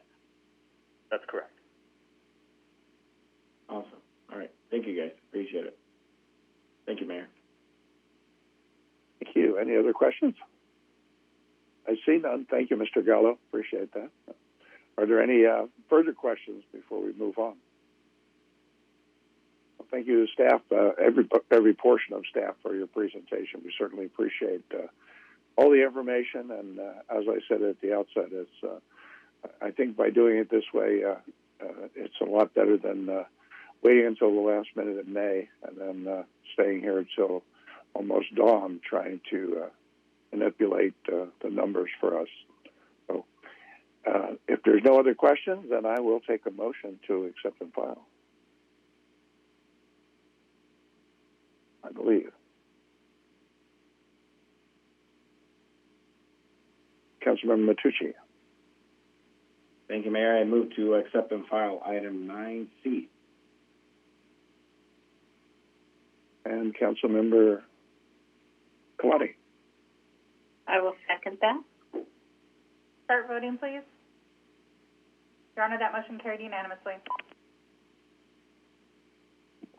All right, that brings us to item 9D from the Fire Department to accept and file an Emergency Medical Services Transportation Program, first quarterly update. I believe this is our Fire Chief, Martin Cerna. Yes, good evening, Mayor, Council. This is Martin Cerna, Fire Chief for the City of Torrance. Tonight we are excited to share our first quarterly update for our EMS transportation program. If we can bring up our slideshow, we do have a small present, thank you. The past few months, we have been very busy, but as you will see this evening, a lot of planning was completed prior to the implementation date of April 1st. Our team's forward planning allowed us to meet several critical timelines to ensure we had a successful launch. As you will see during our presentation, we collaborated and developed solutions with a cross-section of internal and external stakeholders. As a reminder, we're still in the early phases, but we recognize the key to continued success is remaining agile and quickly addressing friction points with solutions.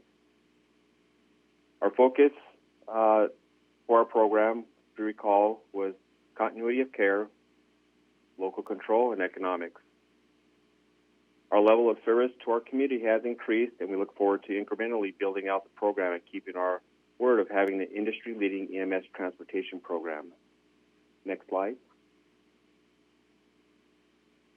Tonight, Assistant Chief Alec Miller, Administrative Manager Zora Kunich, and Assistant Chief Kevin Milliken will cover the following: program management, billing for services, purchases of our new ambulance units, recruitment, training, ambulance deployment, and response summary.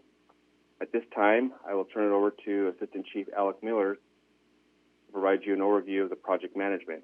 Chief Miller. Hello, good evening. This is Assistant Chief Alec Miller with the EMS Division. Can you advance to the next slide, please? The EMS Division was tasked with project management for implementation of the ambulance transport program. Starting a new program entails an overwhelming amount of logistics. To ensure a smooth and complete implementation, tasks were assigned to the appropriate divisions within the fire department. A proven method used during the fire department accreditation process was utilized. Spreadsheets were developed for each division to track progress on the assigned goals and objectives. An example of that is on the screen now. Each division input notes and updated the status of each objective assigned, which the EMS Division could evaluate daily. Along with overall project management, the EMS Division coordinated the onboarding process with our contracted EMS billing provider, Whitman Enterprises. Next slide, please.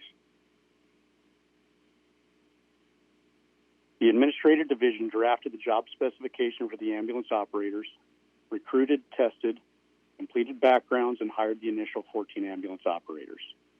Implementing associated fees, tracking startup costs and revenues, and ensuring contracts and ambulance payments are also tasks that were assigned to this division.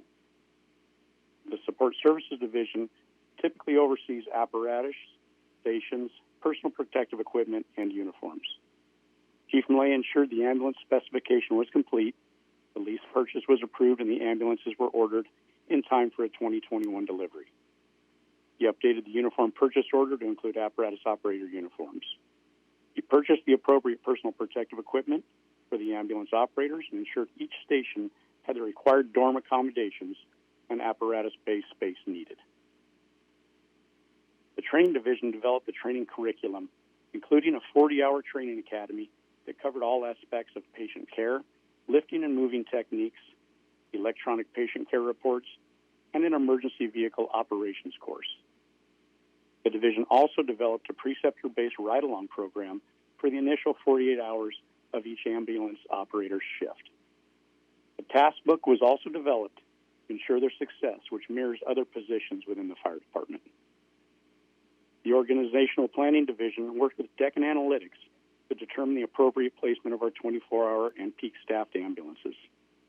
Integrating the ambulances into our real-time vehicle location system to accomplish tracking and response was also completed by this division. The Communications and Public Affairs Division worked with our communications shop to acquire and program mobile radios for our ambulances and portable radios for the ambulance operators. The purchase order and acquisition of the Wi-Fi devices on the ambulances, iPads for mapping and patient care reports, and cell phones were also assigned to this division. Chief Basansi and his team provided regular updates on our social media sites that kept our stakeholders informed, assisted with the recruitment, and celebrated our successful progress of the program. Next slide, please. I would be remiss if I did not mention all the assistance and role of our internal and external stakeholders. The City Manager's Office and Human Resources assisted in creating the ambulance operator job specification. It added the new position to our certain full-time salaried and hourly employees and recruited in the hiring of the new workforce. The Finance Department was instrumental in developing the EMS fee study and implementing the necessary fees for the new program. Finance helped with budget development for the startup of the program. They assisted with onboarding of our contracted billing provider and approved purchase orders needed. The communication shop purchased, programmed, and provided in-service management of the mobile radios, portable radios, and Wi-Fi devices for the new ambulances. The Manhattan Beach Fire Department loaned us the reserve ambulance to provide a third ambulance until our ordered units arrive. And McCormick Ambulance provided assistance and professionalism during this transition period and have continued to transport services for the Torrance residents. Next slide, please. A billing contract services agreement was awarded to Whitman Enterprises on January 12, 2021. Whitman will provide billing services for the ALS and BLS fees and the other EMS fees for the next 5 years. 3.49% fee will be paid after the city's receipt of remittances. On February 23, 2021, Council conducted a public hearing, adopted a resolution, and established fees for certain medical services provided by the TFD. EMS transport fees were set to the Los Angeles County maximum allowable general public ambulance rates. Next slide, please. On February 23rd, the City Council authorized the purchase of 8 new ambulances. The ambulances were ordered on March 4th, 2021, and estimated delivery is in 2021. The lease purchase agreement with Republic First National was fully executed and released on April 5th of 2021. Next slide, please. I'll now turn it over to our Administrative Services Manager, Zora Kunich. Thank you, Chief Miller. Good evening. This is Zora Kunich, Administrative Services Manager for the Fire Department. On February 9, 2021, City Council adopted Resolution 2021-15, amending Resolution 2018-85 for certain full-time salaried and hourly employees to add the position of ambulance operator. The following week, TFD staff and the Human Resources Division began the recruitment process. The position had an overwhelming response with a very strong social media presence. The Human Resources Division processed over 200 applications that were submitted in less than 1 week. Approximately 75 candidates were interviewed on March 4th, 2021, and a list was established. TFD staff reviewed qualifications of each candidate and invited the most qualified to take part in departmental interviews and the background process. 14 ambulance operators were hired and began their City of Torrance employment on March 22nd, 2021. Next slide, please. The Training Division developed the TFD Ambulance Operator Academy to train our newly hired ambulance operators. The academy was held during the week of March 22nd. In preparation for the academy, standard operating guidelines were developed, along with the training schedule and Ambulance Operator Year 1 task book. These documents have been reviewed by department members with the opportunity for input to create comprehensive documents for the program. The training consisted of an orientation and 1 week of classroom and hands-on training. Additionally, the ambulance operators completed cognitive and live emergency vehicle operator course training held at the airport. Ambulance operator ride-alongs took place from April 1st through the 6th, with TFD preceptors assigned to each unit while in service. Assistant Chief Kevin Milliken will now go over the ambulance deployment. Good evening. This is Kevin Milliken, Assistant Chief with the Fire Department Planning Division. We leaned on our continued partnership with Deccan Analytics and their predictive modeling software to determine the most precise placement for our ambulance deployment. Currently, we have 3 units deployed. There are 2 24-hour units at stations 1 and 6, and 1 peak staffed unit running Monday through Friday at Station 3. The future ambulance deployment will include 3 24-hour units at Stations 1, 6, and 3, I apologize. Next slide, please. Thank you.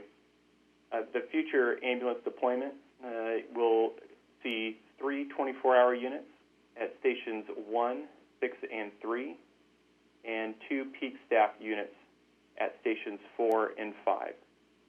This deployment was based upon the historical call volume and geographic spread, and we look to refine this analysis over time as we gather more data on the call volume for our BLS ambulances. Next slide, please.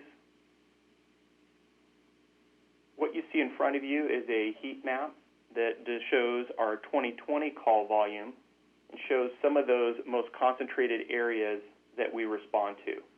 As you can see, the area between stations 5 and 6 is one of the most commonly responded to areas and is well noted for a number of skilled nursing facilities in that area, as well as some large apartment complexes.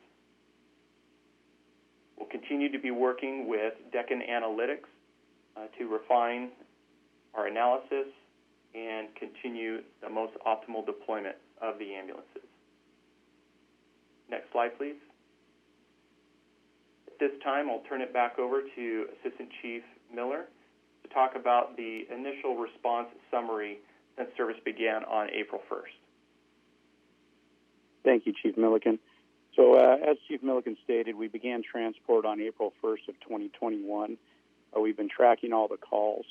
The Torrance BLS ambulance have responded on a total of 312 calls. That was of about noon today.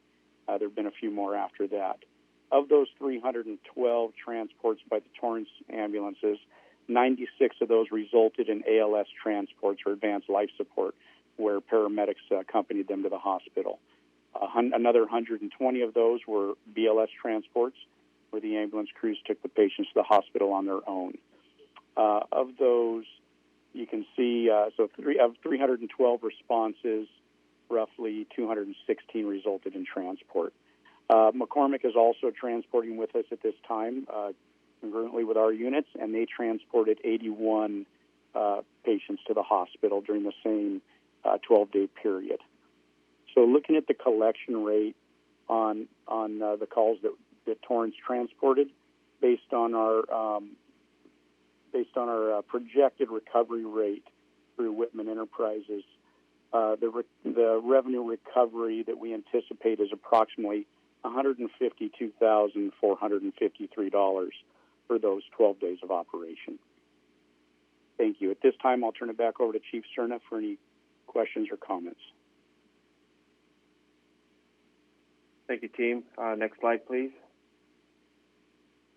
This concludes our presentation. We would once again like to thank your honorable body and our city manager for the continued support throughout this process.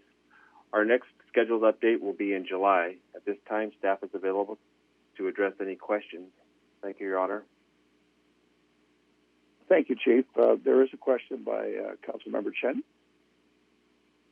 Thank you, Mayor. Chief Cerna, the chart right before this, I believe it shows McCormick in this last 12 days had 81 transports. Does that translate into X number of ambulances? You know what I'm getting at? It's like, we still have ambulance coming in, and we loan one from Manhattan Beach. I was just trying to see if 81 correspond to 2 ambulances from McCormick or one. I don't know if there is a correspondence. Just a question. I think I can answer that for you, Councilman. Go ahead, Chief. Go ahead, Chief Miller. Okay. So, Councilman Chen, McCormick was contracted to have 5 dedicated ambulances to the city of Torrance prior to us implementing the units that we implemented. When we implemented our 2 full-time and our 1 peak staffed ambulance, they had the ability to remove some of the ambulances from that dedicated 5. They have the ability to take that down to 2. They're still covering with the same amount of ambulances that they had prior. As you know, they cover surrounding cities as well. but they didn't want to. They wanted to keep the coverage the same during our transition period. They're being very helpful during this time, but so it doesn't really translate to a number of ambulances because they're still providing the same number for coverage. But you can see that that's about probably a third of the calls that they're still taking. So our call center determines when we call on McCormick per call. Is that how that goes? Dispatch. Correct. They have the ability.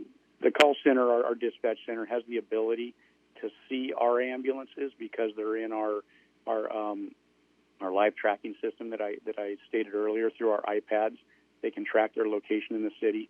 So determined by the location of the call, if one of our ambulances is too far from the call, they can dispatch a McCormick unit to that. Or if, say, it's a nighttime and both of our ambulances that are in service, both of the 24-hour cars are assigned to calls already, they'll dispatch a McCormick unit. So it could be dependent on availability or proximity to the call. Great. Thank you very much. You're very welcome. Councilmember Ashcraft has a question. Thank you. Thank you for your report, and I know you're barely into 2 weeks, so we really can't get a whole lot of data except for what you've transported. But you did state what projected collection you might be getting. Maybe I'm asking that next time we get a report, which I'm assuming would be the next quarter, that we get the real numbers of what has been collected and also what expenses are, so that we can see the difference in that. That would give us at least one full quarter of collection costs and expenses.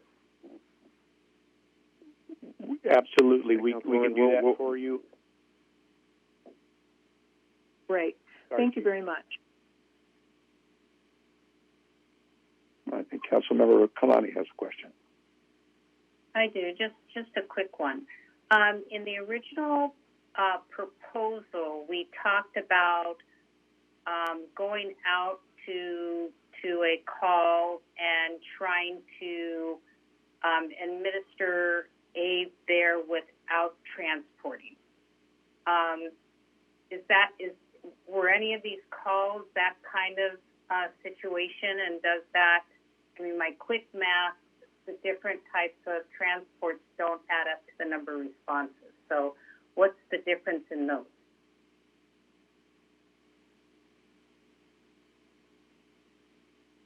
Chief, you want me to address Chief Miller? Yeah. Yes, as you can see, with 312 responses, only 216 resulted in transports. I didn't run the numbers exactly on how many we treated on scene and signed out AMA. I can get that for you on the next report, on the next quarterly report. But what you're alluding to is the treat and no transport that we've referred to in the past. But I can get those numbers for you in the next quarterly report. Okay, thank you. Are there any other questions? I see none. So, Councilmember Matucci. Thank you, Mayor. I would like to, first of all, great presentation. Thank you for the update. I'd like to move that we accept and file the quarterly report. Councilmember Chen. Second the motion.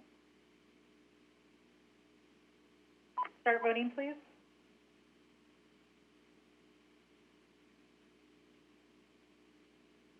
Your Honor, that motion carried unanimously. All right, that concludes all our business tonight. Now we're down to our City Council oral communications. Tonight's oral communications is first up is Councilmember Chen. Thank you, Mayor. I'm going to be a little bit long today, but I'm going to read so I don't go off and start rambling. Recently, there have been a spike in hate incidents to those in the AAPI community around the nation. Being an AAPI, I ask the AAPI community to proactively show the strength of our culture by sharing acts of kindness, even if it is not reciprocated.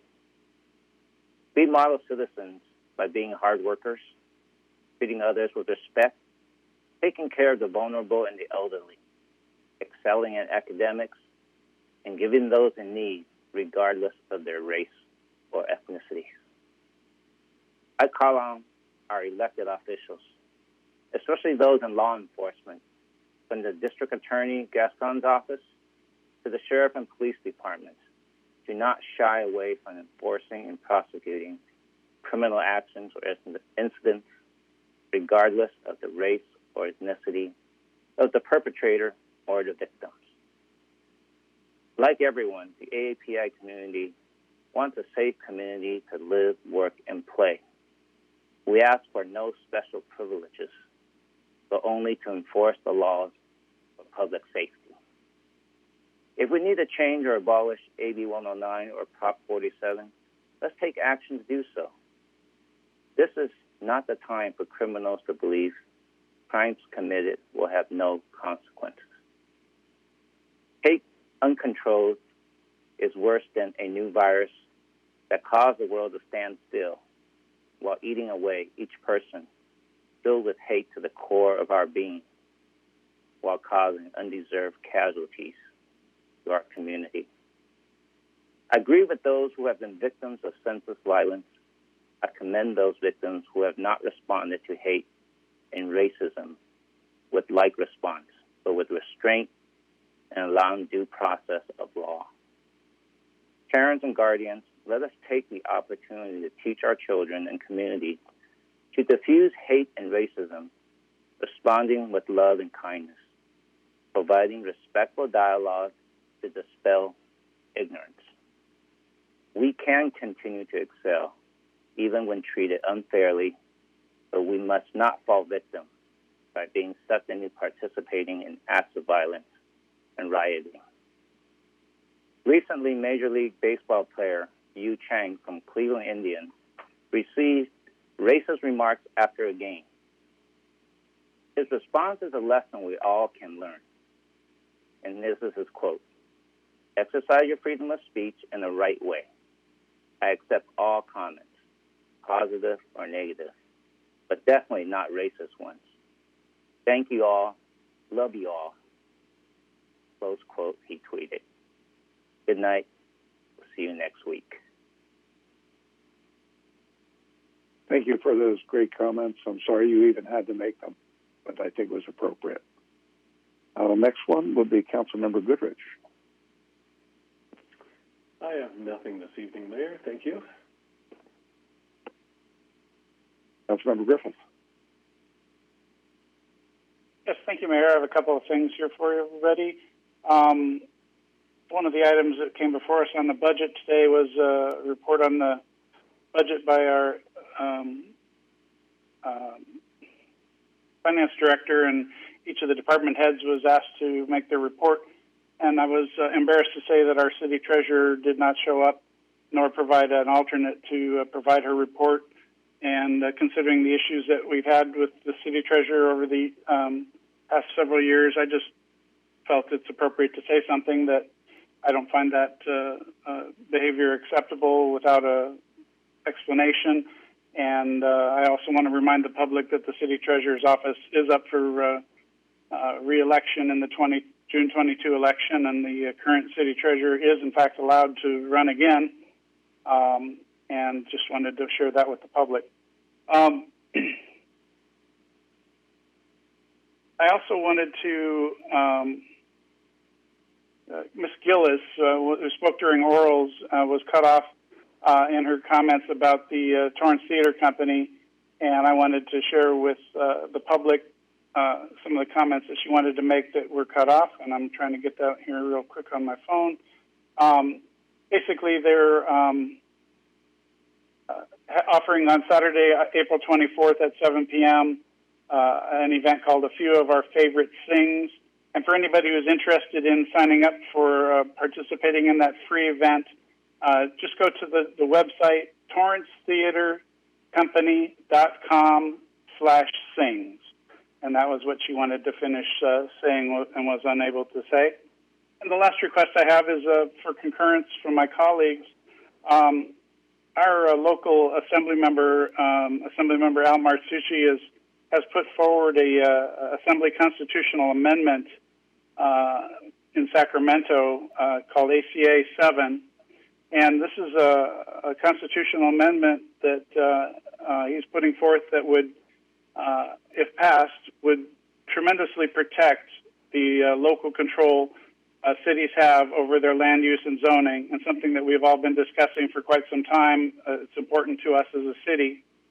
And I believe it's really important because I know that this bill will face great challenges in Sacramento, that we provide support early for that bill, and I would like to request with the concurrence of my colleagues that, if possible, next week we come back with a discussion on that ACA 7 and a possible resolution for support for that.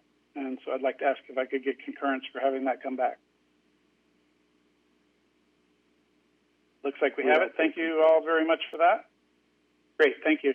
And that's it for me. Have a good night, everyone. Thank you. Councilmember Claudia. Thank you, Mayor. I just want to say that good things are happening. I would like to thank staff for their excellent presentations and hard work tonight. Additional appreciation to the Torrance Police Department. I am often contacted or stopped and told of positive experiences that residents and businesses are having in our city.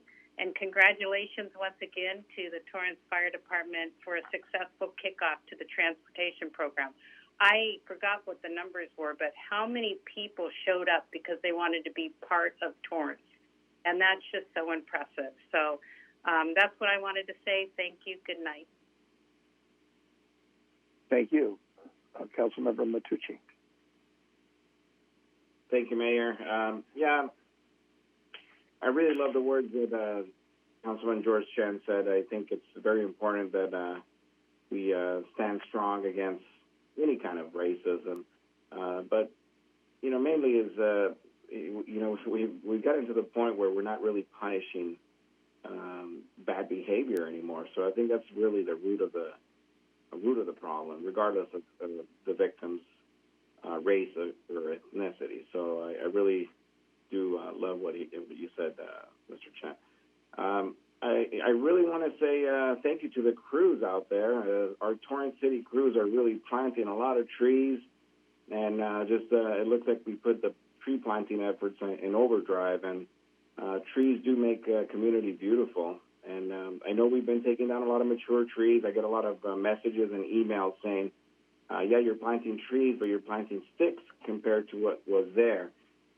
We need to really understand why we have to take some of these trees down. It is a shame to take some of these beautiful mature trees down, but the amount of damage that some of these trees, like a ficus, for instance, it's devastating to, we would have to literally have to sit there and repair it every year. So the short-term effects are horrible, but let's look into the future and planting trees that actually make more sense. I've also received emails and messages that North Torrance is being neglected again, as always, right? And there's some truth to that. There's, I guess, a lot more community-oriented individuals here in the south and the west side, to where we get the emails complaining about certain things. The sidewalks are lifted or streets need repair. So what I'm asking is really for people that live in the north or the northeast portion of the city, where essentially is possibly getting neglected. Call us, email us, take photos, send them to us. Let us know what you're looking for, and we're here to we're here to serve you. I mean, the city belongs to you, the residents and the businesses and the taxpayers. So everything we do it because of you guys. So just keep that in mind. And I also want to say thank you to our police and fire. Especially the police. The police has been under attack now for a few years, going back, and it's truly a shame because what makes a community so beautiful it's not just, having clean streets, but it's also having a safe community. And with Torrance, the Torrance Police Department, I do feel safe, and a lot of my neighbors feel safe, and we want to keep it that way. Criminals need to know that Torrance is off bounds, and we will get you here in Torrance. I mean, you can't just come in and try to, steal a car and just run off with it and feel that there's, nothing's going to happen. In Torrance, we will get you one way or another. So, if you're a criminal, stay out of Torrance. Don't come to Torrance, okay? If you're a criminal and you want to commit crime, don't come to Torrance. This is not the place for crime. Go to L.A., where it seems like they let you do whatever you want. But having said that, hey, good night, everyone, and stay strong, stay focused, stay vigilant, and call us with anything you would like to fix in your neighborhood. The neighborhood and the city belongs to you. Good night, everyone. Councilmember Ashcraft. Thank you. Much of what I would say has been said. I just want to thank our city staff, every employee, every director for all the work they do. A lot of effort goes into making the agenda, and they have real work to do outside of just doing the agenda every week. So thank you. Special thanks to Torrance PD and Fire Department. I'm glad to see our transport program is off to a good start, and I hope I never need to use it. Good night.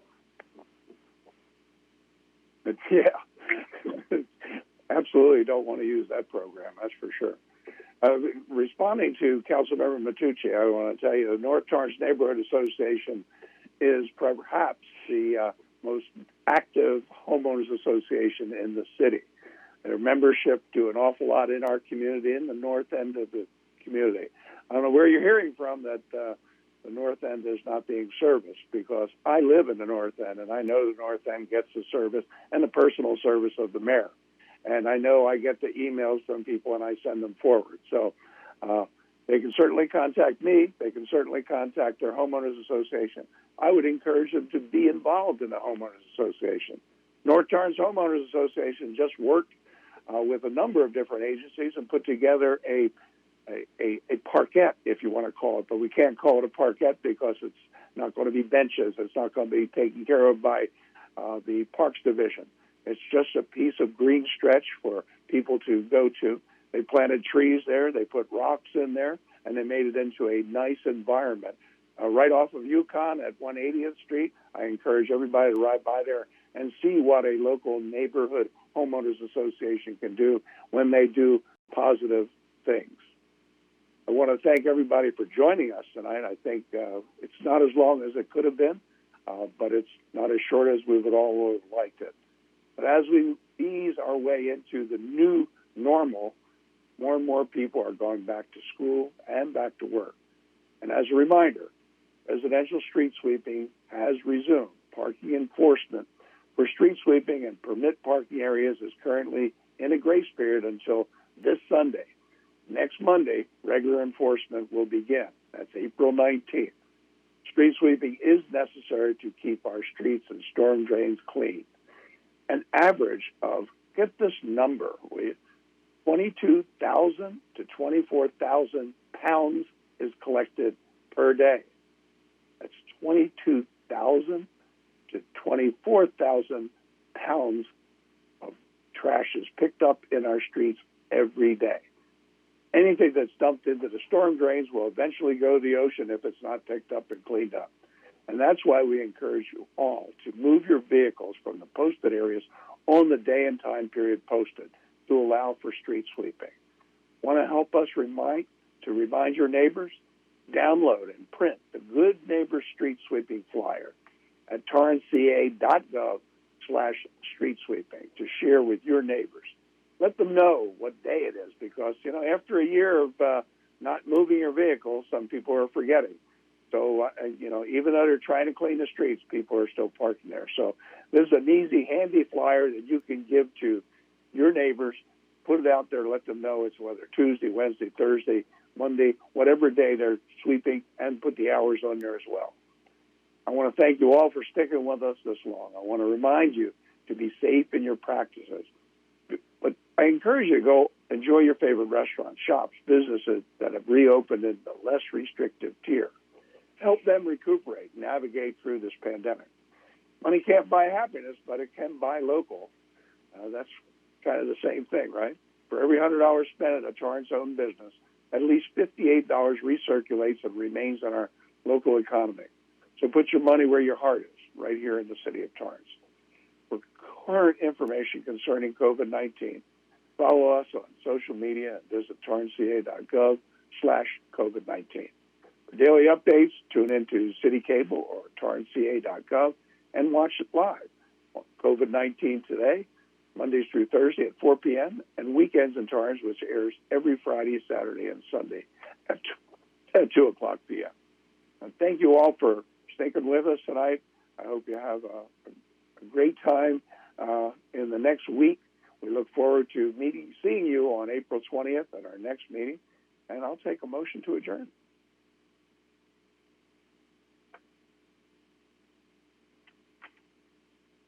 Councilmember Chen. Thank you, Mayor. I move we adjourn tonight's City Council meeting to Tuesday, April 20th, 2021 at 5:30 p.m. for closed session, with the regular meeting commencing at 7 p.m.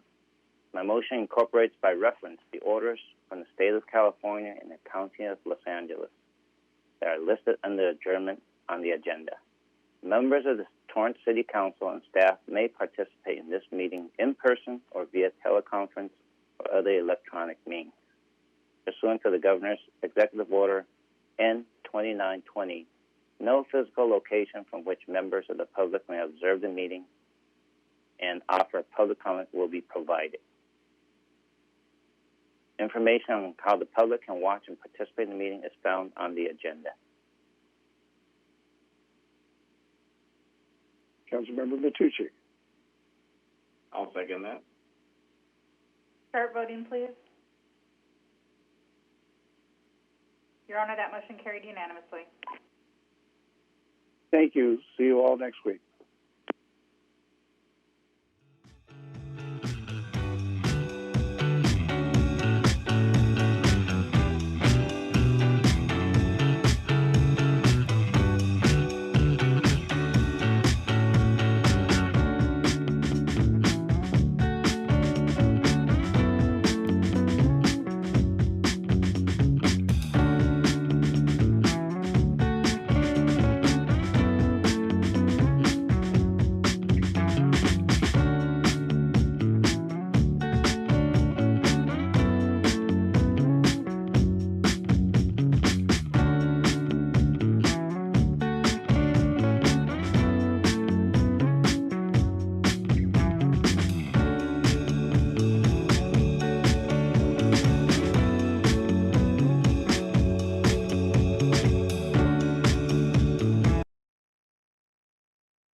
Great, thank you.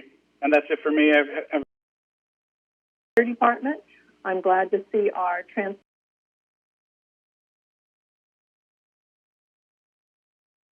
They can certainly contact me. They can certainly contact their homeowners.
employee, every director for all the work they do. A lot of effort goes into making the agenda, and they have real work to do outside of just